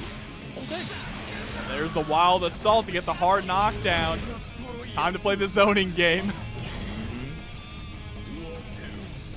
Shooting right on through. Even with all that speed, you know, it can be difficult to make your way in on Happy Chaos, but finally a JK lands. Doesn't get you any combos, though. Yeah, but a character is only as strong as the player can make it, and Kreeg has been on fire so far tonight. Oh, the triple backdash, just trying to make your way out of the reticle of that at-the-ready shot. Does not want to have you skipping neutral anytime soon, and the 2D counter hit brings us to the corner. Harassing with the Gamma Blade as well, just to get those plus frames. Instead, this time is going to get shot out of the startup. You have that curse applied, you know. Chipp is fast, but not fast enough to outrun the bullet here. Okay, never mind. Maybe I was wrong. Still quick enough on the reactions too to block that cross up Marvelo. No, you fought your way through so valiantly, but you still have to use the burst behind the scapegoat. Yeah, but now you're going to get hit by the super again here. Full screen sent through the wall. Still alive, but you only have one more opportunity. Yeah, the reticle not quite fast enough on that at the ready, but Marvelo trying to bait something out, but that ID back jump slash is going to take game number 1. Yep, and there we go. Kreeg up, very solid. Marvelo had some pretty good moments there, right? Was definitely trying to play that patented with punish game, trying to find the right opportunity to rush in, get that 5K, get that 2K, 2D, score the knockdown, and start running the mix-up game. But Kreeg, just with great responses to it. You saw that first time when he ran all the way, and Kreeg was like, okay, I'm just going to roll through you and put you in the corner now. Bro was actually on the treadmill. It was insane. I was like, how many dash cancels do you get in this combo? And Kreeg said all of them. Game number 2. Already forced out the burst, but hey, this is exactly where Kreeg wants to be, right? That full screen where Marvelo is scared. Do you want to dash block? Do you want to try and back dash a shot so you can get that whiff? I don't know.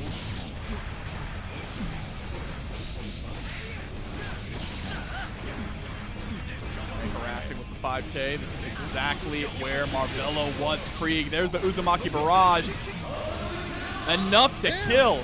Man, I barely ever see that super kill. Yeah, right? I feel like it does so little damage that when it finally breaks the wall to end the round, I'm like, oh, I haven't seen that in a while. Caught out with the 2D, though. Gonna get that concentration buff. Damn, caught out with a full screen run from all the way downtown. 5K got me with all the speed in the world here. Not gonna match on that Gamma Blade. Yep, Kreeg has the burst available, but this trade is so much in Marvelo's favor. Yeah, it was firing blindly there with no curse on. When you're shooting like that, you're really just praying for the RNG to work.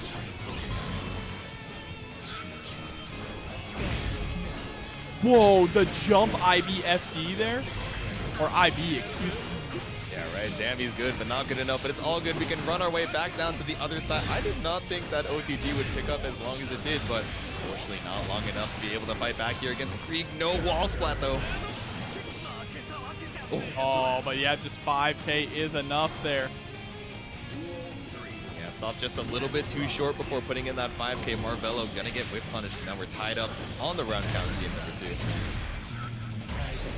Focus, break the wall with the wild assault to get the knockdown. Caught out with the safe jump here. Marvelo still gonna use that beta blade though. Oh, here's the YRC. Command roll forward just to stay close while keeping this pressure up. Yeah, a single shot in the 2K2D. Marvelo forced to use the burst here. This should be more than enough to kill as Kreeg brings us over to the wall. The shot to bring game number 2 on the board for Kreeg.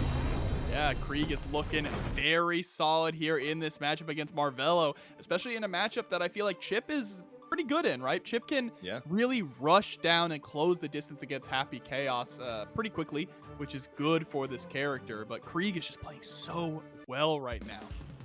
Yeah, exactly. And I mean, you and I have been talking about, oh, Chipp is so fast, should be able to close the distance, but that curse just makes the reticle track so fast. And especially with Chipp's low health, like relatively low defense, if you make 1 or 2 mistakes, that could be the end of the round, or at least lead you into that checkmate hard knockdown.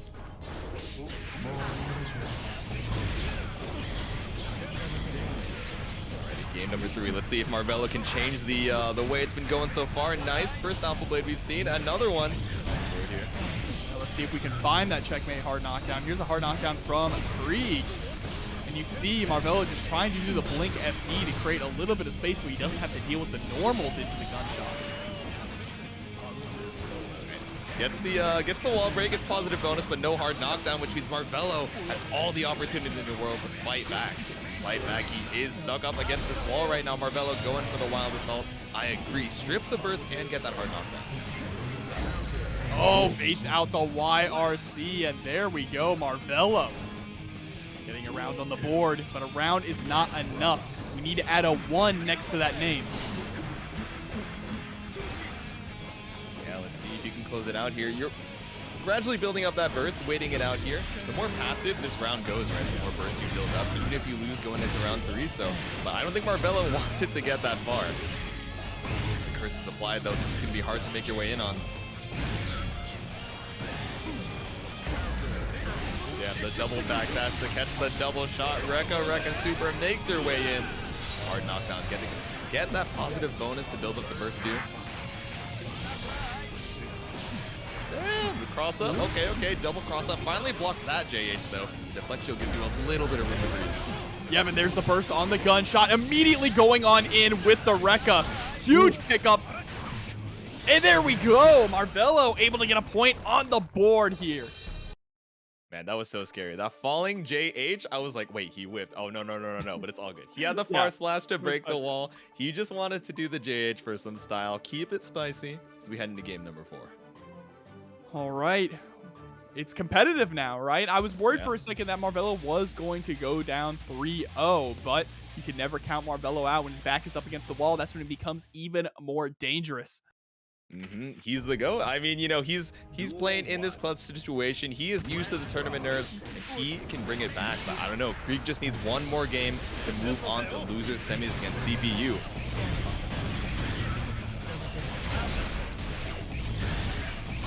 There's the gunshot catching the backdash. Really unfortunate. Sends out the curse. And he is just firing. He is just shooting, just trying to put the bullets out into the universe, manifesting a whip shot, but all you get is a Rekka Super in return. And actually enough to carry to the wall, too, for the knockdown. That's huge for Marvelo. Nice block there from Kreeg on the cross-up attempt. But once again, Marvelo is able to bait out the YRC. That is 2 YRCs in a row that have fallen prey to Marvelo. And we're not even just seeing signs of life. We are seeing the infinite vitality coming out from Marvelo. He is moving different. Game number 4. It seems like he has the download on Kreeg here.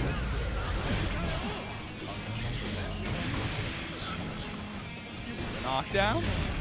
Kreeg harassing with that 2S and now into these multiple gunshots. Oh, and you know Marvelo is looking for that concentration super, but now Kreeg, forced to use the fast PRC to get at least 1 bullet in the chamber.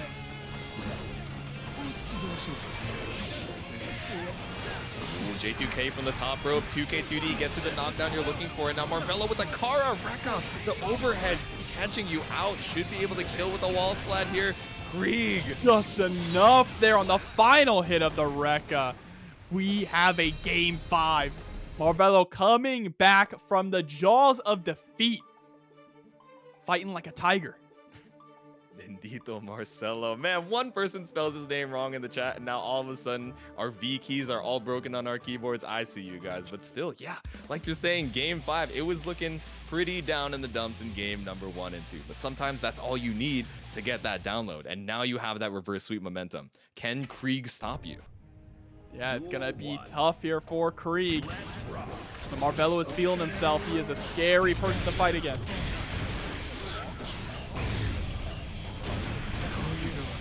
Backdash into the shot. Yeah, still able to focus the reticle, especially with that curse applied. Nice. That was a beautiful FD break there immediately on the bar slash from Kreeg. Gets the IAT in over the gunshot attempt. Here comes the barrage. Believe it. Bayo, as we get this hard knockdown. Marvelo is just moving so fast right now. It feels like Kreeg can't find their footing. Yeah, they're able to get a couple shots to whip it up, but not able to continue that pressure, not securing these hard knockdowns.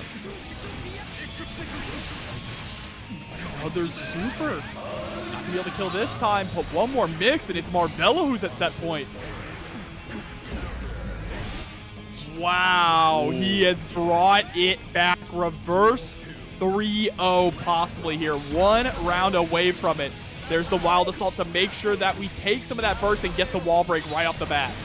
Dude, the whip punish 2K just waiting for Kreeg to try and scramble. Thought it was a safe move on that round start, but able to get the positive bonus. Yeah, you're getting hit here. Yeah, you're going to lose 50%, but actually, you know what? This is looking a little worse than I thought it would. But hey, especially with that Wild Assault available. After that wall splat, you have full burst once again. At least going into the round 3, you have the burst advantage, but I know. You live this one, but it is a rough situation. You got 100 meter on the board, but it's that hard knockdown. You got a little focus? No, you were a little bit too. Whoa! The forbidden super dash! Full screen overhead. Oh my god, I can't believe it. Just zooming right out of the gates, but still not even enough on the hit to be able to bring it back. Now, Marvelo, you still have the full burst available. You have the burst advantage. This round start is what is hedging all on this set. No, the 2K2D. Yeah, that is a huge start here for Marvelo now. Getting that early lead, but forced to block a farce, a 6S from Kreeg. One whiff gunshot. Out of focus. Oh my god, the double backdash came up so huge, backdashing yourself all the way to Brazil. Let's go, Marcelo just needs a couple more interactions. Never mind with the RC. Should be able to kill as long as burst. Wild Assault! You struck the burst with the Wild Assault. Marvelo with the reverse sweep moves on to losers semis against CPU. Genius there to pull out the Wild Assault and lock out Kreeg's burst. Of Season 3, there's no chance of a Happy Chaos winning. And I know chat's happy about that. They're thinking, oh, you know, this is not the reality I thought we were gonna see. But seeing Nubenheimer tear it up already with quite a life lead against SQ, I think we've seen this one before. Nice catch with the far slash on that air dash. All right, there's a 5v6 age just enough. The execution. Great character variety, by the way. Whoa! Yeah, Wild Assault may have some invul there on the white Wild Assault, but all of them do not have throw invul. Huge call out from SQ there. Maybe looking for the dash block, the fuzzy throw to catch out that white Wild Assault. I love it. And now you have this positive bonus to keep Nubenheimer locked down in the corner. Yeah, I'm spaced out on FD, but it's okay. I got flip kick into the ID back JS. Yeah, baiting out that throw attempt. And here comes the Gamma Ray. Perfect from SQ. Shot through the glass. Now this one is back and forth within the games, but Nubenheimer undeterred said, all right, you caught the Wild Assault the first time, let's see you do it again. Here we go, utilizing that rock, but pulling a little too close. Nubenheimer with the throw punish.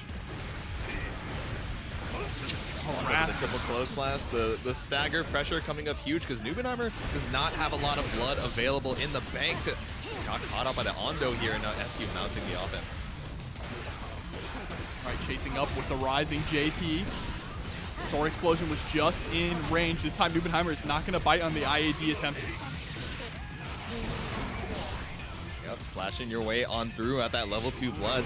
So you have enough range on your Sword Nobles to be able to contest Ram with the pull up 2S5H. Yeah, just was not ready for it. Not checking their ankles there with that 2S. 2S may have been nerfed in the past, but still an incredibly strong tool, a central part of Nagoriyuki's game plan and his pressure. And that's exactly why, especially out of a Fukio, you're just not ready for that situation. Now you have to worry about Beyblade as a low as well.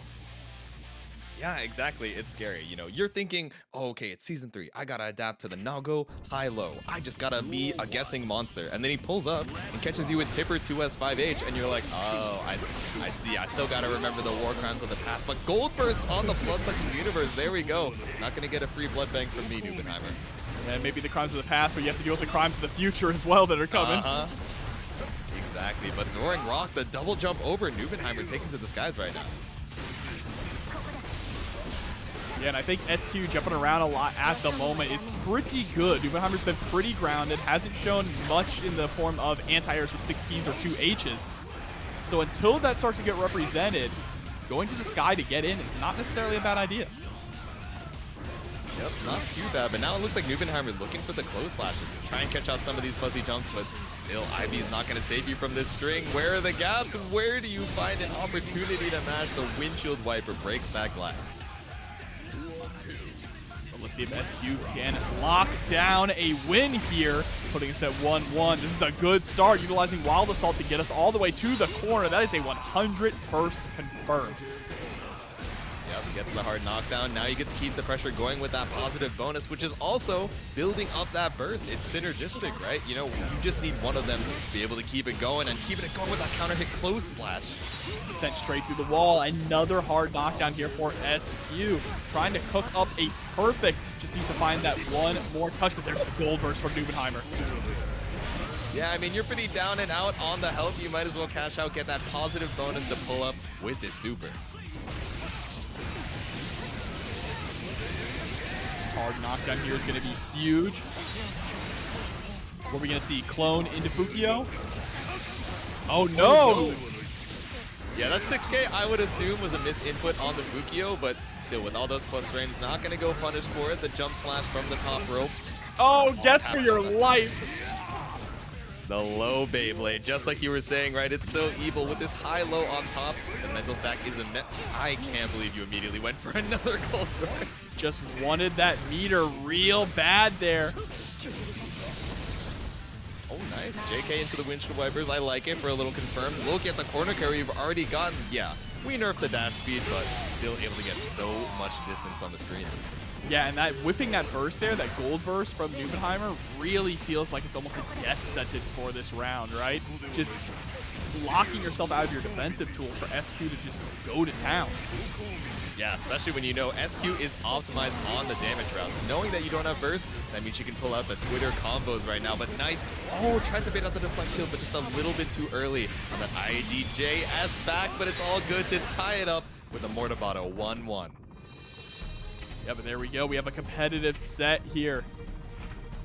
SQ putting in the work. Of course, Nubenheimer was our winner last week. Yep. So the defending champion here for Season 3. Let's see if we can keep that crown on top of our heads or if someone else is coming for it. And right now it's looking like SQ is the hungriest. Yeah, I mean, his bracket path so far has been commanding. It's been difficult for him to even drop a game. So to already be tied up here in winners finals, I don't know, maybe SQ could be the one to send Nubenheimer down to losers. Let's see. SQ did come through a very, very fire matchup against Sidvictor, right? So off the heels of that, probably feeling pretty confident. Ooh, there we go. Hard knockdown with that Wild Assault. Positive bonus, and you already have that 50 in the bank here, right? So it's an uphill battle for Nubenheimer right now, fighting against all these plus frames. It's a low and a reversal, I guess, huh? Damn, he's good. And maybe a low crush in some good situation. Oh, where are you going? Jackpot. Yeah, baby. Yeah, jackpot, baby. That FGC nerd coming through with $2.50 in direct donation. Thank you so much. That soundbite threw me off. I know, right? Yeah, I mean, jackpot is exactly what you're looking for sometimes at this low health situation, right? Just trying to guess right on the high-low to be able to kill before that blood pop gets you. Close to getting chipped out too, just holding FD for her life, and the trade is going to be in Nubenheimer's favor. Knocked back to the corner here. No burst on either side, so don't have to worry about it. Fukio back Beyblade, though, catches out the 2S. Gets caught trying to throw on Wake Up there, it looked like. Nubenheimer with the most micro of shimmies. You know him, the little micro movement, the game of inches, just trying to make your way back out with these minor spacing adjustments, but now that you're stuck in the corner, doesn't matter when you got 6 speed to slap your way to another game. Just smacked that pressure out of there. Dude, for real. So get this sword out of here. No. Don't even try against me. So you call that a sword? I'm saying, he's the samurai out here on the block. Yes, she has the 2 floating swords, but it's all about the technique. You got to make sure that you're swinging for the weak points there, and 6P with the upper body invul. When all you need is that last hit, smart choice. It's all about that superior Japanese steel folded 1,000 times in the fires of Mount Fuji. Oh, but the blood-sucking universe gets you so many resources back. This sword is looking particularly sharp right now, as is Nubenheimer, just staying right out of her range. Oh, the Beyblade putting him in range to get the anti-air close slash, of course, and there's the fight with the blood-sucking universe. Set point now for Nubenheimer trying to cash in that golden ticket to Grand Finals. Yeah, quick round 1. SQ trying to go a little aggressive there from the round start while Nubenheimer is waiting for that burst to come back, but now you're down half HP just waiting for Nubenheimer to pop.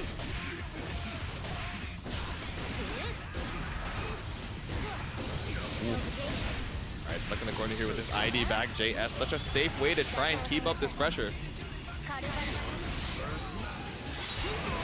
Lots of damage on deck from this super. Very advantageous situation. Wow, PRC the bite attempt and gets the bite the second time. Guess for your life. You are a devil, Nubenheimer. I gotta tell you, with the command grab, do another grab. Once again, you got all the blood in the blood bank right now. SQ looking for this blue burst. When is she gonna use it though to try and get out?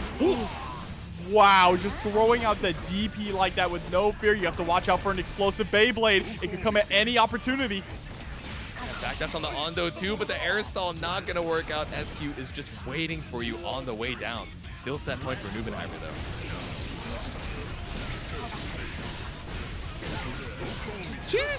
All right, little 5D trades you back out to the mid screen here. That is great for Nubenheimer. This is even better. The far slash series is gonna get you that blood back.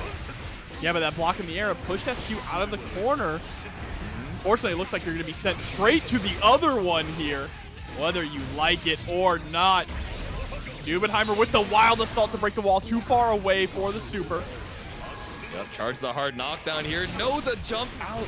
Wasn't even going to try and block it. Said, no. I'm good off that fast RC shenanigans. Just trying to get something going, but gets caught. Out with the you just barely got burst. But Clone closes it out for Nubenheimer. 3-1 to move on to Grand Finals. Absolutely, very well said. It all revolves around that knockdown that Chipp can land, right? That's when the party really starts for him. Well, let's see now. You're not going to be able to throw out items willy-nilly here. Marvelo is going to be quick on the trigger finger, but instead CPU is going to start off with the first blood. Ooh, nice. Gets caught up by the mix. Maybe trying to advance and take that trumpet. Maybe trying to thank Energy Kyoka for the sub. Thanks very much for the 6 months. 6 months in advance. Wow. That's a lot of money. Thank you. Much appreciated for the support, and it's powering up CPU right now to take that first round. They're like, okay, I see you. Seeing the money. Dollar signs in CPU's eyes. Oh, yeah. Oh, nice IV on that far slash, keeping a little bit of space, but like we mentioned before, yeah, that eat lets you steal a turn back if Marvelo is waiting to try and punish the item toss. Yeah, and eating the bomb is huge, but there's the burst. Has to get ourselves out of a sticky situation. Marvelo actually managed to swap sides and was going to be able to combo off that bomb. Ooh, 6H into the Scarecrow. A sneaky little reset here. Not going to be able to OTG to kill, but 5K, the stanky leg coming out from CPU. Game number 1. So CPU already looking incredibly strong. I like going for eating items instead of tossing items out, right? Because it's a little bit quicker, not having as much recovery. Also, having those items on deck to really lock Chipp down is going to be a big factor in this matchup. Yeah, exactly. You're looking for that hammer. You're looking for those meteors, especially to put those big hitboxes onto the screen and make Marvelo think, oh, okay, let me stay right out of range to try and whiff punish as soon as this hammer comes down. Lets you make your way in and start your pressure. Yeah, anything that can prevent Chipp from moving forward is going to be good. Here we go. Trumpet is out. It's going to lock Chipp down just a little bit, or at least make him jump. Wow, landing on the ground and immediately pressing on that 2H. You know him, just pulling up here. Right, no burst on either side, but Marvelo's got the corner positioning, but drops it with the beta blade. CPU drops that first combo, but says, no, I'll just get another counter hit. Sandwiching between Mini Faust. He didn't walk far enough. Oh, Mini Faust keeping it going. Yeah, that Scarecrow, probably minus if it's not charged, but you know, it's all good. We got Mini Faust keeping the pressure going, but Marvelo worked his way back out with the Alpha Blade. Yep, breaks the wall with the Wild Assault as well here. Positive bonus on deck. Woo! Oh, he backdashes the super! Back dash addict, but making your way right out of range of the super PRC and the mash afterwards. Marvelo is looking woke in game number 2. Right, there's that knockdown that Chipp wants. He can prevent Faust from getting out any of these items. He can control the matchup. There it is, the whip punish. Yeah, just waiting right outside of that 2H range. CPU trying to hit that bar slash. Unfortunately, not going to reach after that deflect shield, but all good. You get the side swap here. Yeah, he just crawled right underneath the overhead Rekka there. All right, swipe with the far slash here. Just try and keep Marvelo out. You got to put a hitbox on the screen or he's just going to run up on you with this Gamma Blade. Take his turn. And there we go. Yeah, the charge scaffold to get the guard break immediately into PRC Scarecrow. I liked the FD flicker to try and stay right out of range, but CPU in the 2H says, all right, you're going to try and walk back, walk forward, watch your toes. Well, Marvelo needs to watch himself here because one more round and it's going to be a 2-0 lead for CPU. Checking with that 2P as well. CPU is playing the spacing game super well, and the jump there too was able to confirm after it, but didn't get anything after. Caught out with that charge wild assault. I see you, CPU, trying to call out Marvelo. Swerve his way back out of the corner, but this side swap looking rough right now. Takes a turn with the Gamma Blade. Whoa! Did air throw after Super PRC? How woke are you right now? It's 11:47 p.m. Eastern Standard Time, but you are not sleeping. 2-0 right now over Marvelo. Well, we've seen Marvelo make the 3-0 comeback before, right? So you cannot count him out just yet, but CPU is looking pretty convincing right now in this matchup. It's going to be a difficult uphill climb for Marvelo. Yeah, I don't know. You got to take 3 games before CPU is able to take 1, and with how strong they're looking right now, it's not even, oh, we're seeing signs of life right now from Marvelo. It's, man, even when you're able to get the side swap situation, it seems like CPU has defense enough to fight back as well. Exactly. Oh, just throwing out the 2D like that? That is some confidence for CPU to put out a raw 2D with Faust. On guys, just like that. But still gonna get caught out by the light counter hit Rekka. Not as crazy as it used to be back in Season 2. Oh, here's a nice counter hit confirm immediately into the barrage. Doesn't do a ton of damage, but it gets you that knockdown into positive bonus. That's all you need into the cross-up to be able to seal up that round. All right, Marvelo. Yeah, it ain't much, but it's honest work. And there's the 5H immediately tossing into the hard knockdown. Hammers after hammers. Able to get the trumpet here as well to lock Marvelo in the corner. Caught out with the JH, but still the Faust rate a little bit too slow. They were a little late on the memo there at the combo. And that burst actually swapping sides is massive for Marvelo here. Now having control of this positioning, forcing CPU to brawl their way out. Oh, gonna get caught up with another super to break the wall, but still fighting to even out that health lead. Burst. Oh no, blows himself up with the love bomb. Aw, they were just a little bit on it. They're like, I'm trying to make my way out of this corner, but Wombat caught yourself in, and now I'm trying to fight your way back out. 1. The 2D? My man CPU just has his back up against the wall and is pressing buttons saying, let me out. That's right. There might go up with the JH on the way down. No anti-air from Marvelo, but waiting for the 2B files and whiff punishes 5K. Just swinging from the ropes here and somehow now sitting at set point, threatening a 3-0 sweep. Yeah, they're good. Pull up with a guard crush. I'll assault, but Marvelo gets the mix up. Oh my god, are you dead? Undeterred, he's like, yeah, let me hit this match.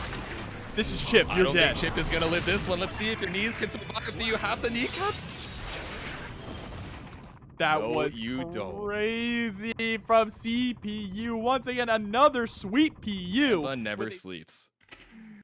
So here we go, jumping right into Faust versus Ram. And the J2K straight from the sides, straight from the skies. I feel like we haven't seen that move in so long, but CPU really leaning into it this game. Yeah, curious exactly what it's aiming for in this matchup in particular, right? Maybe trying to just get over that far slash there from Ram and Punisher. That seems to be the most likely option, but there's the pickup with the Scarecrow. Gonna get the full, oh no, we tried to go for the mix up there instead of a wall break confirm. I like that idea a lot. Yeah, hit a little awkwardly, but still able to get your plus frames off of it, and clearly it shook up SQ at least a little bit to take round number 1. No, the way that CPU is able to poke at that 5H is very inspiring. Yeah, absolutely. Just Trying has, to keep some space here. has the range so locked in. Ooh, nice convert with the momentum off the blue Wild Assault. Keeps you mixed up on the same side. Spins out Mini Faust to get the punish, but wasn't able to follow up on the punish from the super. Yeah, that's unfortunate. We saw the 5B. I think CPU knew that that wouldn't combo and that SQ would try and jump out, but unfortunately just a little bit not close enough. No, tried to catch out the Ondo, but still safe.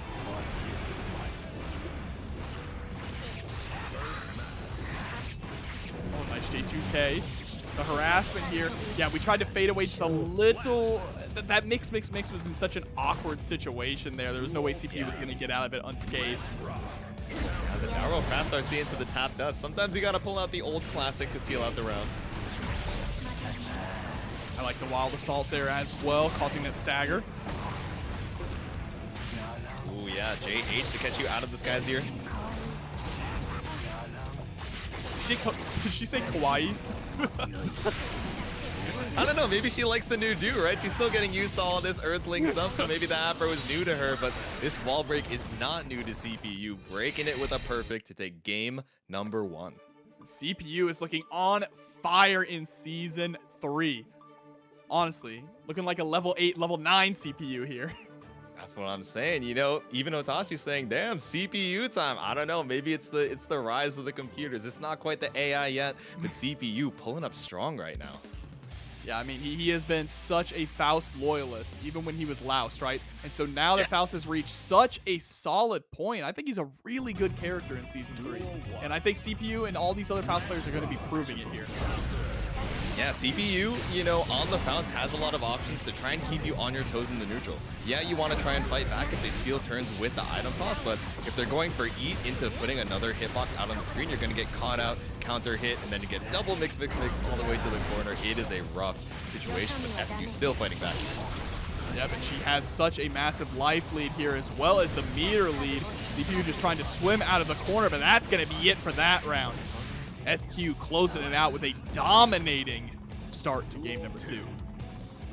Trying to swim out of the skies, but it's a no-fly zone. SQ brings you back down to the earth, but she's down a full burst meter right now. Okay, go for the meaty setup into the Ondo. I like it. Stay plus off the rocks. Into Mortamato. Breaking the wall and get that hard knockdown once again. CPU using the deflect shield and trying to punish with the far slash. Catches the backdash with the mix and gets the double mix pickup.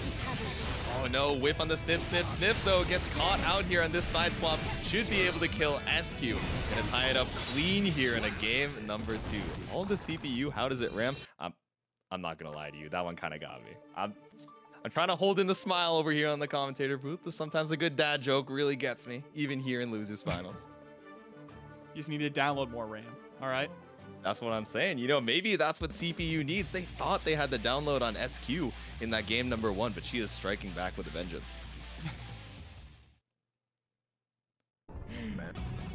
Item toss, shaker, mind control. That's a new one. You guys are just filling in the What? blanks. She X on my Y till I Z. She item toss on my shaker till I mind control. It's a copy paste, I'm telling you. Maybe you guys are becoming the CPUs here. She C on my P till I U. Oh, but there we go. Trade in the air. SQ able to pick up the trumpets. Oh, damn, the tornado from the top rope there. Pretty weird situation. I don't even know if SQ knew where she was on the screen. No, it definitely can mix you up a bit in terms of your placement, but wow, just the juggles back and forth. First we saw it from the 5K, this time from the close slash. Ooh. Yep, run your way through. We saw that down back immediately. SQ just waiting for it. Knows you're mashing on that super. And right now it seems like SQ is the one who is getting the download on deck. A little too far away there for that wild assault. Spent 50 of that burst for nothing, unfortunately. The CPU is happy about that one. Wall assault to break the wall. Surprised we didn't eat an item there, actually. Yeah, that's what I was wondering. I would assume when you eat multiple items, they just override each other. So They do. I thought CPU would just want to just, you know, have one stocked up, but it's fine. We got another mini Faust just stocked up, waiting in the gullet. Ooh. All right, here's the rock pressure once again in the corner. Deflect shield does get baited out. Huge punish with the gamma ray. You might be dead. Ooh, yep. Okay, you know, the last time we said that, it didn't kill. So I was like, oh, you know, maybe I gotta adjust my damage calculations. No. It still doesn't grip. Do not be fooled, guys. Ram Sword Super, or Ram Laser Super is still gonna do quite a bit of damage. Yeah, it's gonna take people's channel points for years to come. It's still the hardest will it kill super in the entire game. I know, it's difficult. Oh, you know what? Now that they might be mixing up Season 2 and 3 clips, it's going to make it even harder. I feel like we need to study the HUD to see if the burst meter is glowing to know if it's pre-nerf. But heading on into a game number 4, SQ just needs one more to try and get that run back against Nubenheimer. So CPU trying to play this very patiently in neutral. There's the chase down with the 5K. Forces the burst out of SQ. I like that burst from SQ because we were so close to the wall already. You just put CPU in a difficult position back up against the ropes. Exactly. And that offensive burst to try and keep the corner, right? Ram has a longer, you know, reach for her to be able to do that effectively. Because her swords reach so far, because she has those advancing specials to be able to keep the pressure going. But Ando just going to whiff right under that J2K. Oh, but there we go, YRC. Oh, the charge scalpel! The delay on the scalpel being charged there actually messed up SQ's timing to try and counterpoke. Yeah, back in Season 2, you know, CPU would have been locked into the animation immediately, but using it as a whiff punish is so smart. Still gonna live the gamma ray here, though. Oh, with the rock. Wayne the Rock Johnson coming up behind you, now putting SQ on set point. That Vine Boom might be enough to seal out CPU's doom here. Oh, but the trade with the 2K. CPU still has an opportunity, right? Burst is on the table here. CPU taking to the skies with these low to the ground air dashes. I like it to try and get over the rock. Yeah, we just pocketed an item there as well. Didn't quite catch which one it was. Oh, a banana. Oh, not the most, you know, game-changing item there, but at least tried to get something out. I think even CPU might have lost track of what item it was, and now you're going to be eating this wild assault hard knockdown. You gotta guess for the set here. And that's going to be it there for SQ, closing things out with the super and moving on to get the run back against Nubenheimer. These other battles, they give you the Shonen power-up. Let's see if she can channel that here in game number 1 of Grand Finals. Let's rock. I don't know if SQ is going to get the opportunity to use the rock right now. She is in this corner, has to be afraid of that constant threat of the Beyblade. Oh, but jumping straight out with the JH. Maybe now we're looking for the Let's Rock. There we go. Catches on the backdash with the far slash.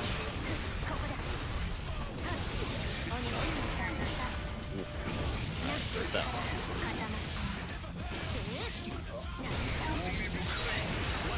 Slashing on through, breaking the wall. Okay, SQ. Looking strong in game number 1 here. No, that slash, unfortunately, not going to get whiff punished by Nubenheimer. Still use the 90 blood for it, but actually pushing her over to the corner. The jump slash from the top rope. Nice trade.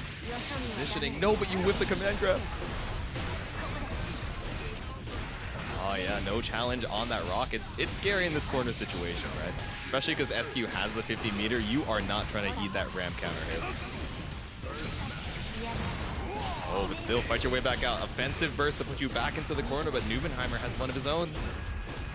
Okay, keep it going after the Rekka. Nice throw bait, but still the burst is available. Nubenheimer is not able to fight back here. Caught out of the skies as SQ takes game number 1.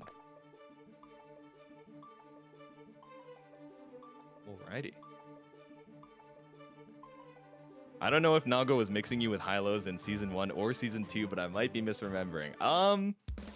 Yeah, you know, he had BRC, he had the quick BRC back JK, but I feel like not a lot of players were using that. I think Nubenheimer was one of them, you know, introducing that high, but otherwise not too common. Yeah, it's a really crazy mix-up, like, on a character that really didn't have two insane mix-ups. It was mostly strike throw. That was one of his big things, but now he doesn't necessarily need it with the overhead and low. It's just a nice extra layer.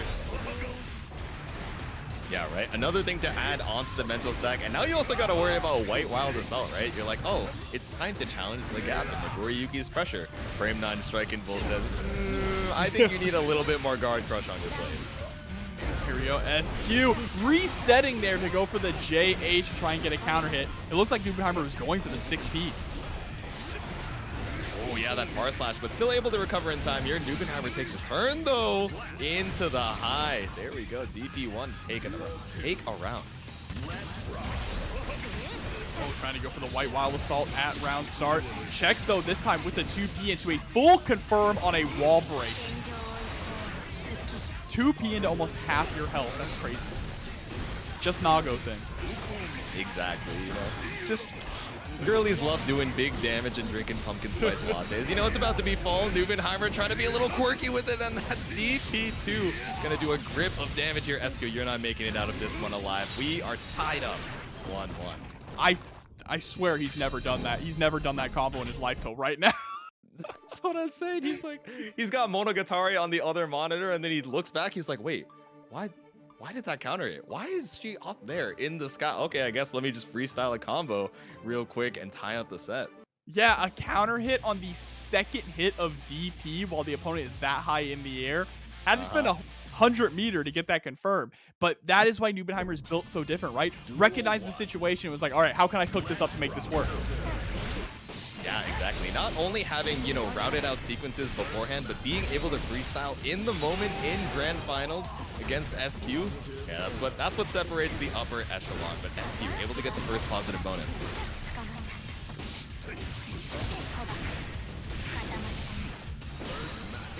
Right, solid start get there. The corner. Yeah, I like that decision a lot. Not trying to go back to neutral against Nubenheimer with a full stick of burst, right? Want that hard knockdown. Yep, going for the JK to start that pressure. You see those arrows in the bottom right. This Chevron keeps up the pressure, but sometimes all you need is a good old throw. And a good old perfect there as well for SQ. Yep. Trying to take this match to the distance. Remember, the first time that these two played, the set was 3-1. So if SQ can close out this round, they already have a better score than last time. Yeah, I really like the routing from SQ here, opting to try and keep this corner situation as much as possible. Yeah, Ram really wants to have that hard knockdown and the positive bonus, but it seems like it's keeping Nubenheimer on his toes, at least for now.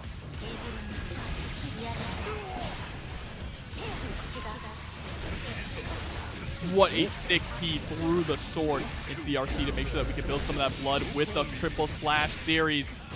my god. Oh, okay, I mismatched the meters there. I was like, oh, you could have supered to kill, and then I realized looking at the wrong one. But yeah, that's 6-speed. So smart. Invo through the swords and also catch the approach from SQ. What he could have done is he could have done Wild Assault, but he took a huge risk to hold on to that burst for this round. Yeah, and it might come up huge. I mean, SQ already got a good start, and it could have been even better if you didn't have burst available.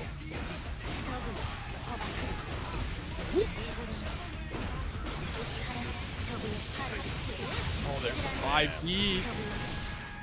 Yep, off of the fast RC. It's so scary. It's the last round, right? You might as well cash out on that Wild Assault.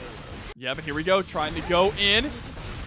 Nubenheimer has to deal with these rocks and gets caught by the sword. SQ going up 2-1 with another perfect on board. 1 game away from a reset. Damn, nice rock to catch you out. The Ondo right behind you. You're scared of the vacuum and then the pressure afterwards, and then you're like, wait. Oh, you're right. I do have to block the actual projectile itself, but when there's so much going on the screen, she's throwing 2 swords at you. There's an earthquake below you. It's like baby Asuka, you know, especially with that positive bonus, and it is just looping pressure. It is so scary. Duel 1. Things are getting scarier now for Nubenheimer, right? We don't want to let this go into a reset. There's the burst immediately from SQ, but Nubenheimer doesn't stop, goes right on in with the clone. All right, 6H gets the guard crush, but when you don't have much meter behind it, you know, Nubenheimer probably just trying to hold on to it for a big damage conversion. Whip 2H just to make sure you're not jumping, keep you honest, but no, we're going to be seeing the first blood pop of the game, and SQ not going to bite too early, says, no, I see the bar, don't worry. Not only the first blood pop of the game, the first blood pop of the night that we've seen of Nubenheimer on stream has had such good control this entire evening. Oh, but controlling the space, yeah, that clone Fukio just going straight through the sword toss. It feels like Nubenheimer has had a lot of really good answers for SQ just trying to throw that out in the mid-screen. Yep, and I love the use of the clone to just blow up the swords. So good. Blocks the Mortabato. Ooh, into the 5D, yep. Get a little bit more damage with that 6H. Damn, he's good. You're right, blocking that 5D was such a just huge part of closing out that round there. Yep, now that white Wild Assault on hit and on block takes a little bit of that burst, so SQ's not going to have it for a little bit. Nubenheimer is just trying to get this corner situation, but your back to the corner is not the situation we were looking for. Yeah, no, not at all. At least you do have some meter to deal with. Okay, never mind. You're going to have your back on the ground. Yeah, not quite in this tape jump situation. Look at all the meters she's got. This is rough, especially when you block the YRC and the sword is still on the ground waiting to confirm for you. Said, let me solo him, my queen. And that's the reset for SQ. A 3-1 reset at that, right? A reversal of what we saw in their very first set. Just flipping it on its head here now. But so now we have a final grand finals, the Shin grand finals here. Only one can remain. Do you lose your points here? No. Your points go to whoever you bet on for the entire tournament, all right? So if you bet on Nubenheimer, you're betting that Nubenheimer is going to win the whole thing. And if you bet on SQ, SQ's got to finish this for you to get your points. Yeah, exactly. The reset is just part of the set that you guys are predicting on, but put the L on both their names. We got the grand finals reset here, 0-0. Roll it all back here. This one's for all the marbles.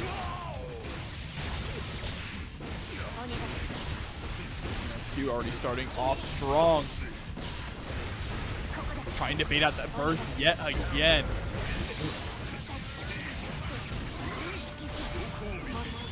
SQ down a burst here, but not out of options. You still got Mortabato, the classic, but still going to get caught under the IAD 6-speed to bring you back down to the ground. Nubenheimer is not a fan of these aerial shenanigans. Oh, but gets clipped by the rock here. Immediately into the Wild Assault. Baits out the burst and is able to close out the round. That is massive for SQ. Yeah, you are down and out, and you're already down a round as well. So SQ, you know, not at full burst herself, but one Wild Assault could be enough to get the hard knockdown checkmate sequence she's looking for. Exactly, but right now her back is up against the wall and she needs to fight off the ropes. Back is against the wall, but the rock actually vacuums Nubenheimer out to put him at that perfect distance to be IAD'd right over. Oh no, trying to get a little greedy. It worked the first time, but it's not going to work a second. Nubenheimer knows you're looking for it, but that 6H, it OTGs, but it doesn't wall splat.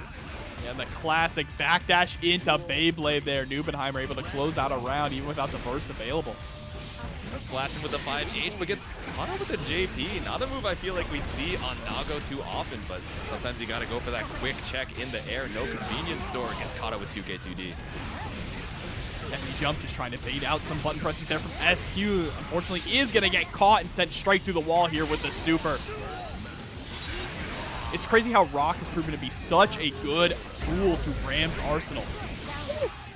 Oh my god, and the burst bait as well. So much on the mental stack, just trying to make your way around Ondo that finally when you get that counter hit, Nubenheimer, I don't know, running out of the mental right now. Clone to go through the sword, but the cross-up catches you. Yeah, and that was a huge adaptation there from SQ because Nubenheimer was answering the sword toss with the clone consistently. This time just sending the sword out and then take into the skies knowing that the clone is going to come. Yep, beautiful adaptation. I mean, in the reset, you know, you're like, man, it was 3-1, but there were definitely some situations where he ran away with the game, or I could have closed it out. What can I do to make that more consistent? So still improving even in between the set. Post-win, that's the winner's mentality you got to keep. Duel 1. Absolutely. Let's rock. Let's see if we can keep it rocking here. Up 1 in the reset. So far, that's a 4-1 set here for SQ, which is huge. You rarely ever see Nubenheimer down that far. Yeah, plus wins off the Daro. It's not a hard knockdown, but you are still advantage in that situation. Okay, you're definitely advantage if you get that wall splat. I'll tell you what, 50 meter in the bank, looking for a windshield wiper RC to start the pressure. Yeah, just completely skip neutral with that. There's the 5D. Closing out the round. I'm not even shotgun and head can save Nubenheimer here right now. Oh, we're fighting. We're fighting with that ID back JS coming up so huge. These sword normals are insane right now. Nubenheimer, I feel like he's looking for the level 2 blood, right? To be able to contest that range against Ram, but it's just not working out. Yeah, and really also trying to figure out an answer to the Rock, right? A lot of other characters could just do IAD if they predict the Rock coming out. Yeah, but Nago has to commit to the super... I was going to say super dash. The super jump, or maybe even a Beyblade to try and get out, but all those things super committal and, of course, lose to a lot of that delayed strike pressure. Yeah, and you see trying to go for the jumps over the rocks in mid-screen, finally able to get a 6H and close out a round here. Still don't have counter hit 2D got it. Still don't have that consistent answer to that rock pressure in the corner, even at mid-screen here. There's a gold burst. I mean, I guess it looks like Nubenheimer is thinking, all right, my answer to rock is just to never get put into the situation. Let me gold burst, try and high roll off of this knockdown here. Do my best. Yeah, good 80% damage combo off of that counter hit. There's the burst coming out from SQ now, and Nubenheimer finally able to tie things up 1-1 here in the grand finals reset. All right, the boy is back in it. We were seeing consistent answers over there to the clone, but, you know, now that you have that positive bonus, SQ on the back foot, like, oh man, what do I do again? And forgot the answer in that moment. But, I mean, you're so far across the screen, maybe you're not looking for the jump, right? Because Nubenheimer has been so consistent about these anti-airs. Yeah, for sure. I mean, the anti-airs have been really, really good, but I feel like still taking to the skies has been working a lot for SQ. Even if we're blocking buttons in the air, it's not necessarily too detrimental. And especially those JSs. Those JSs have been putting in so much work. Yeah, exactly. Just holding the space. You know, the ID back, Ram doesn't go too far back on her her air backdash, which I think is beneficial for maintaining space without giving up too much ground. So obviously SQ making huge use of it, jumping down with that JD, but not able to get it confirmed. Oh, nice jump over the Ondo though.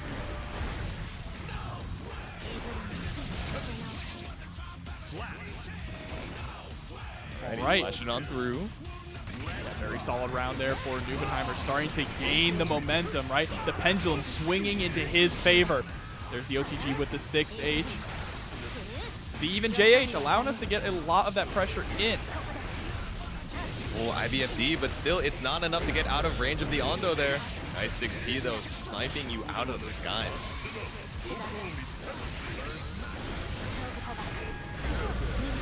Oh, challenging the Beyblade there with the far slash. Now Nubenheimer's back is up against the wall, but able to poke out with the 2K2D. I love the aggressive burst from SQ, but it's not enough to close out the round. Oh, scary. Nice. The invul gambling it all on that white wild assault. Nubenheimer, can you close it out? You can with a 2S. 2-1 right now in the grand finals reset. What a Hail Mary wild assault using Okay, we weren't on the last game at least. Yeah, at least not. Oh wait, it's back. It's back. Can you hear us? Can you hear us? There we go. Chat, are we back? We're so back. Don't worry, guys. You didn't lose the grand finals. We're still big chillin'. Yep, and SQ is putting in the work here, trying to take this to a game 5. Really just needs to be able to find that confirm, holding down the pressure in the corner. Nubenheimer, not a lot of health left in the bank. You also don't have a lot of tension here. You are trying to fight back as best as you can, but waiting for the burst. And there we go. All right, game 5. A perfect from SQ. Right, that's the one thing, because I was thinking, why isn't he going for Beyblade if he's predicting the rock? And I wonder if he gets caught by it. I'm not too sure. 5 here.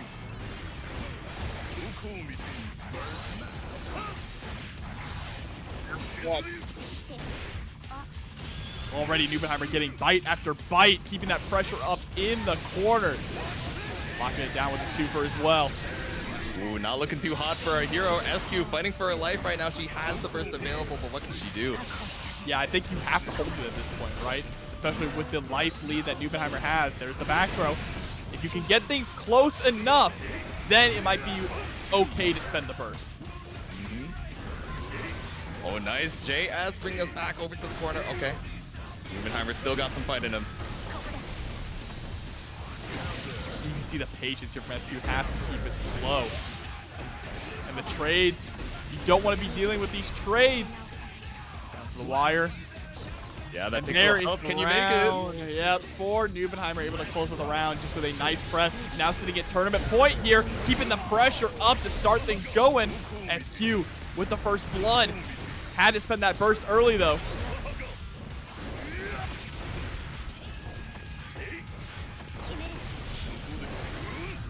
5H still staying alive. Yep, Brock with the screen, something, anything to keep yourself alive here in this game number 5. But that super, it is going to be able to connect here, but not close enough to the wall to get the break. Oh, nice, the BRC from the top rope. There we go. Make your way down here. And Farak, once again, the immovable object. SQ, you have to keep this going. You got to stay alive to make it to the Oh, with the fight! Oh. And that's the wall splat to take it. Nubenheimer, 3-2 in the grand finals reset. Just barely stopping the momentum from SQ, trying to take it back. But what a set it was. Thank you guys so much for coming out, and that was an amazing grand finals.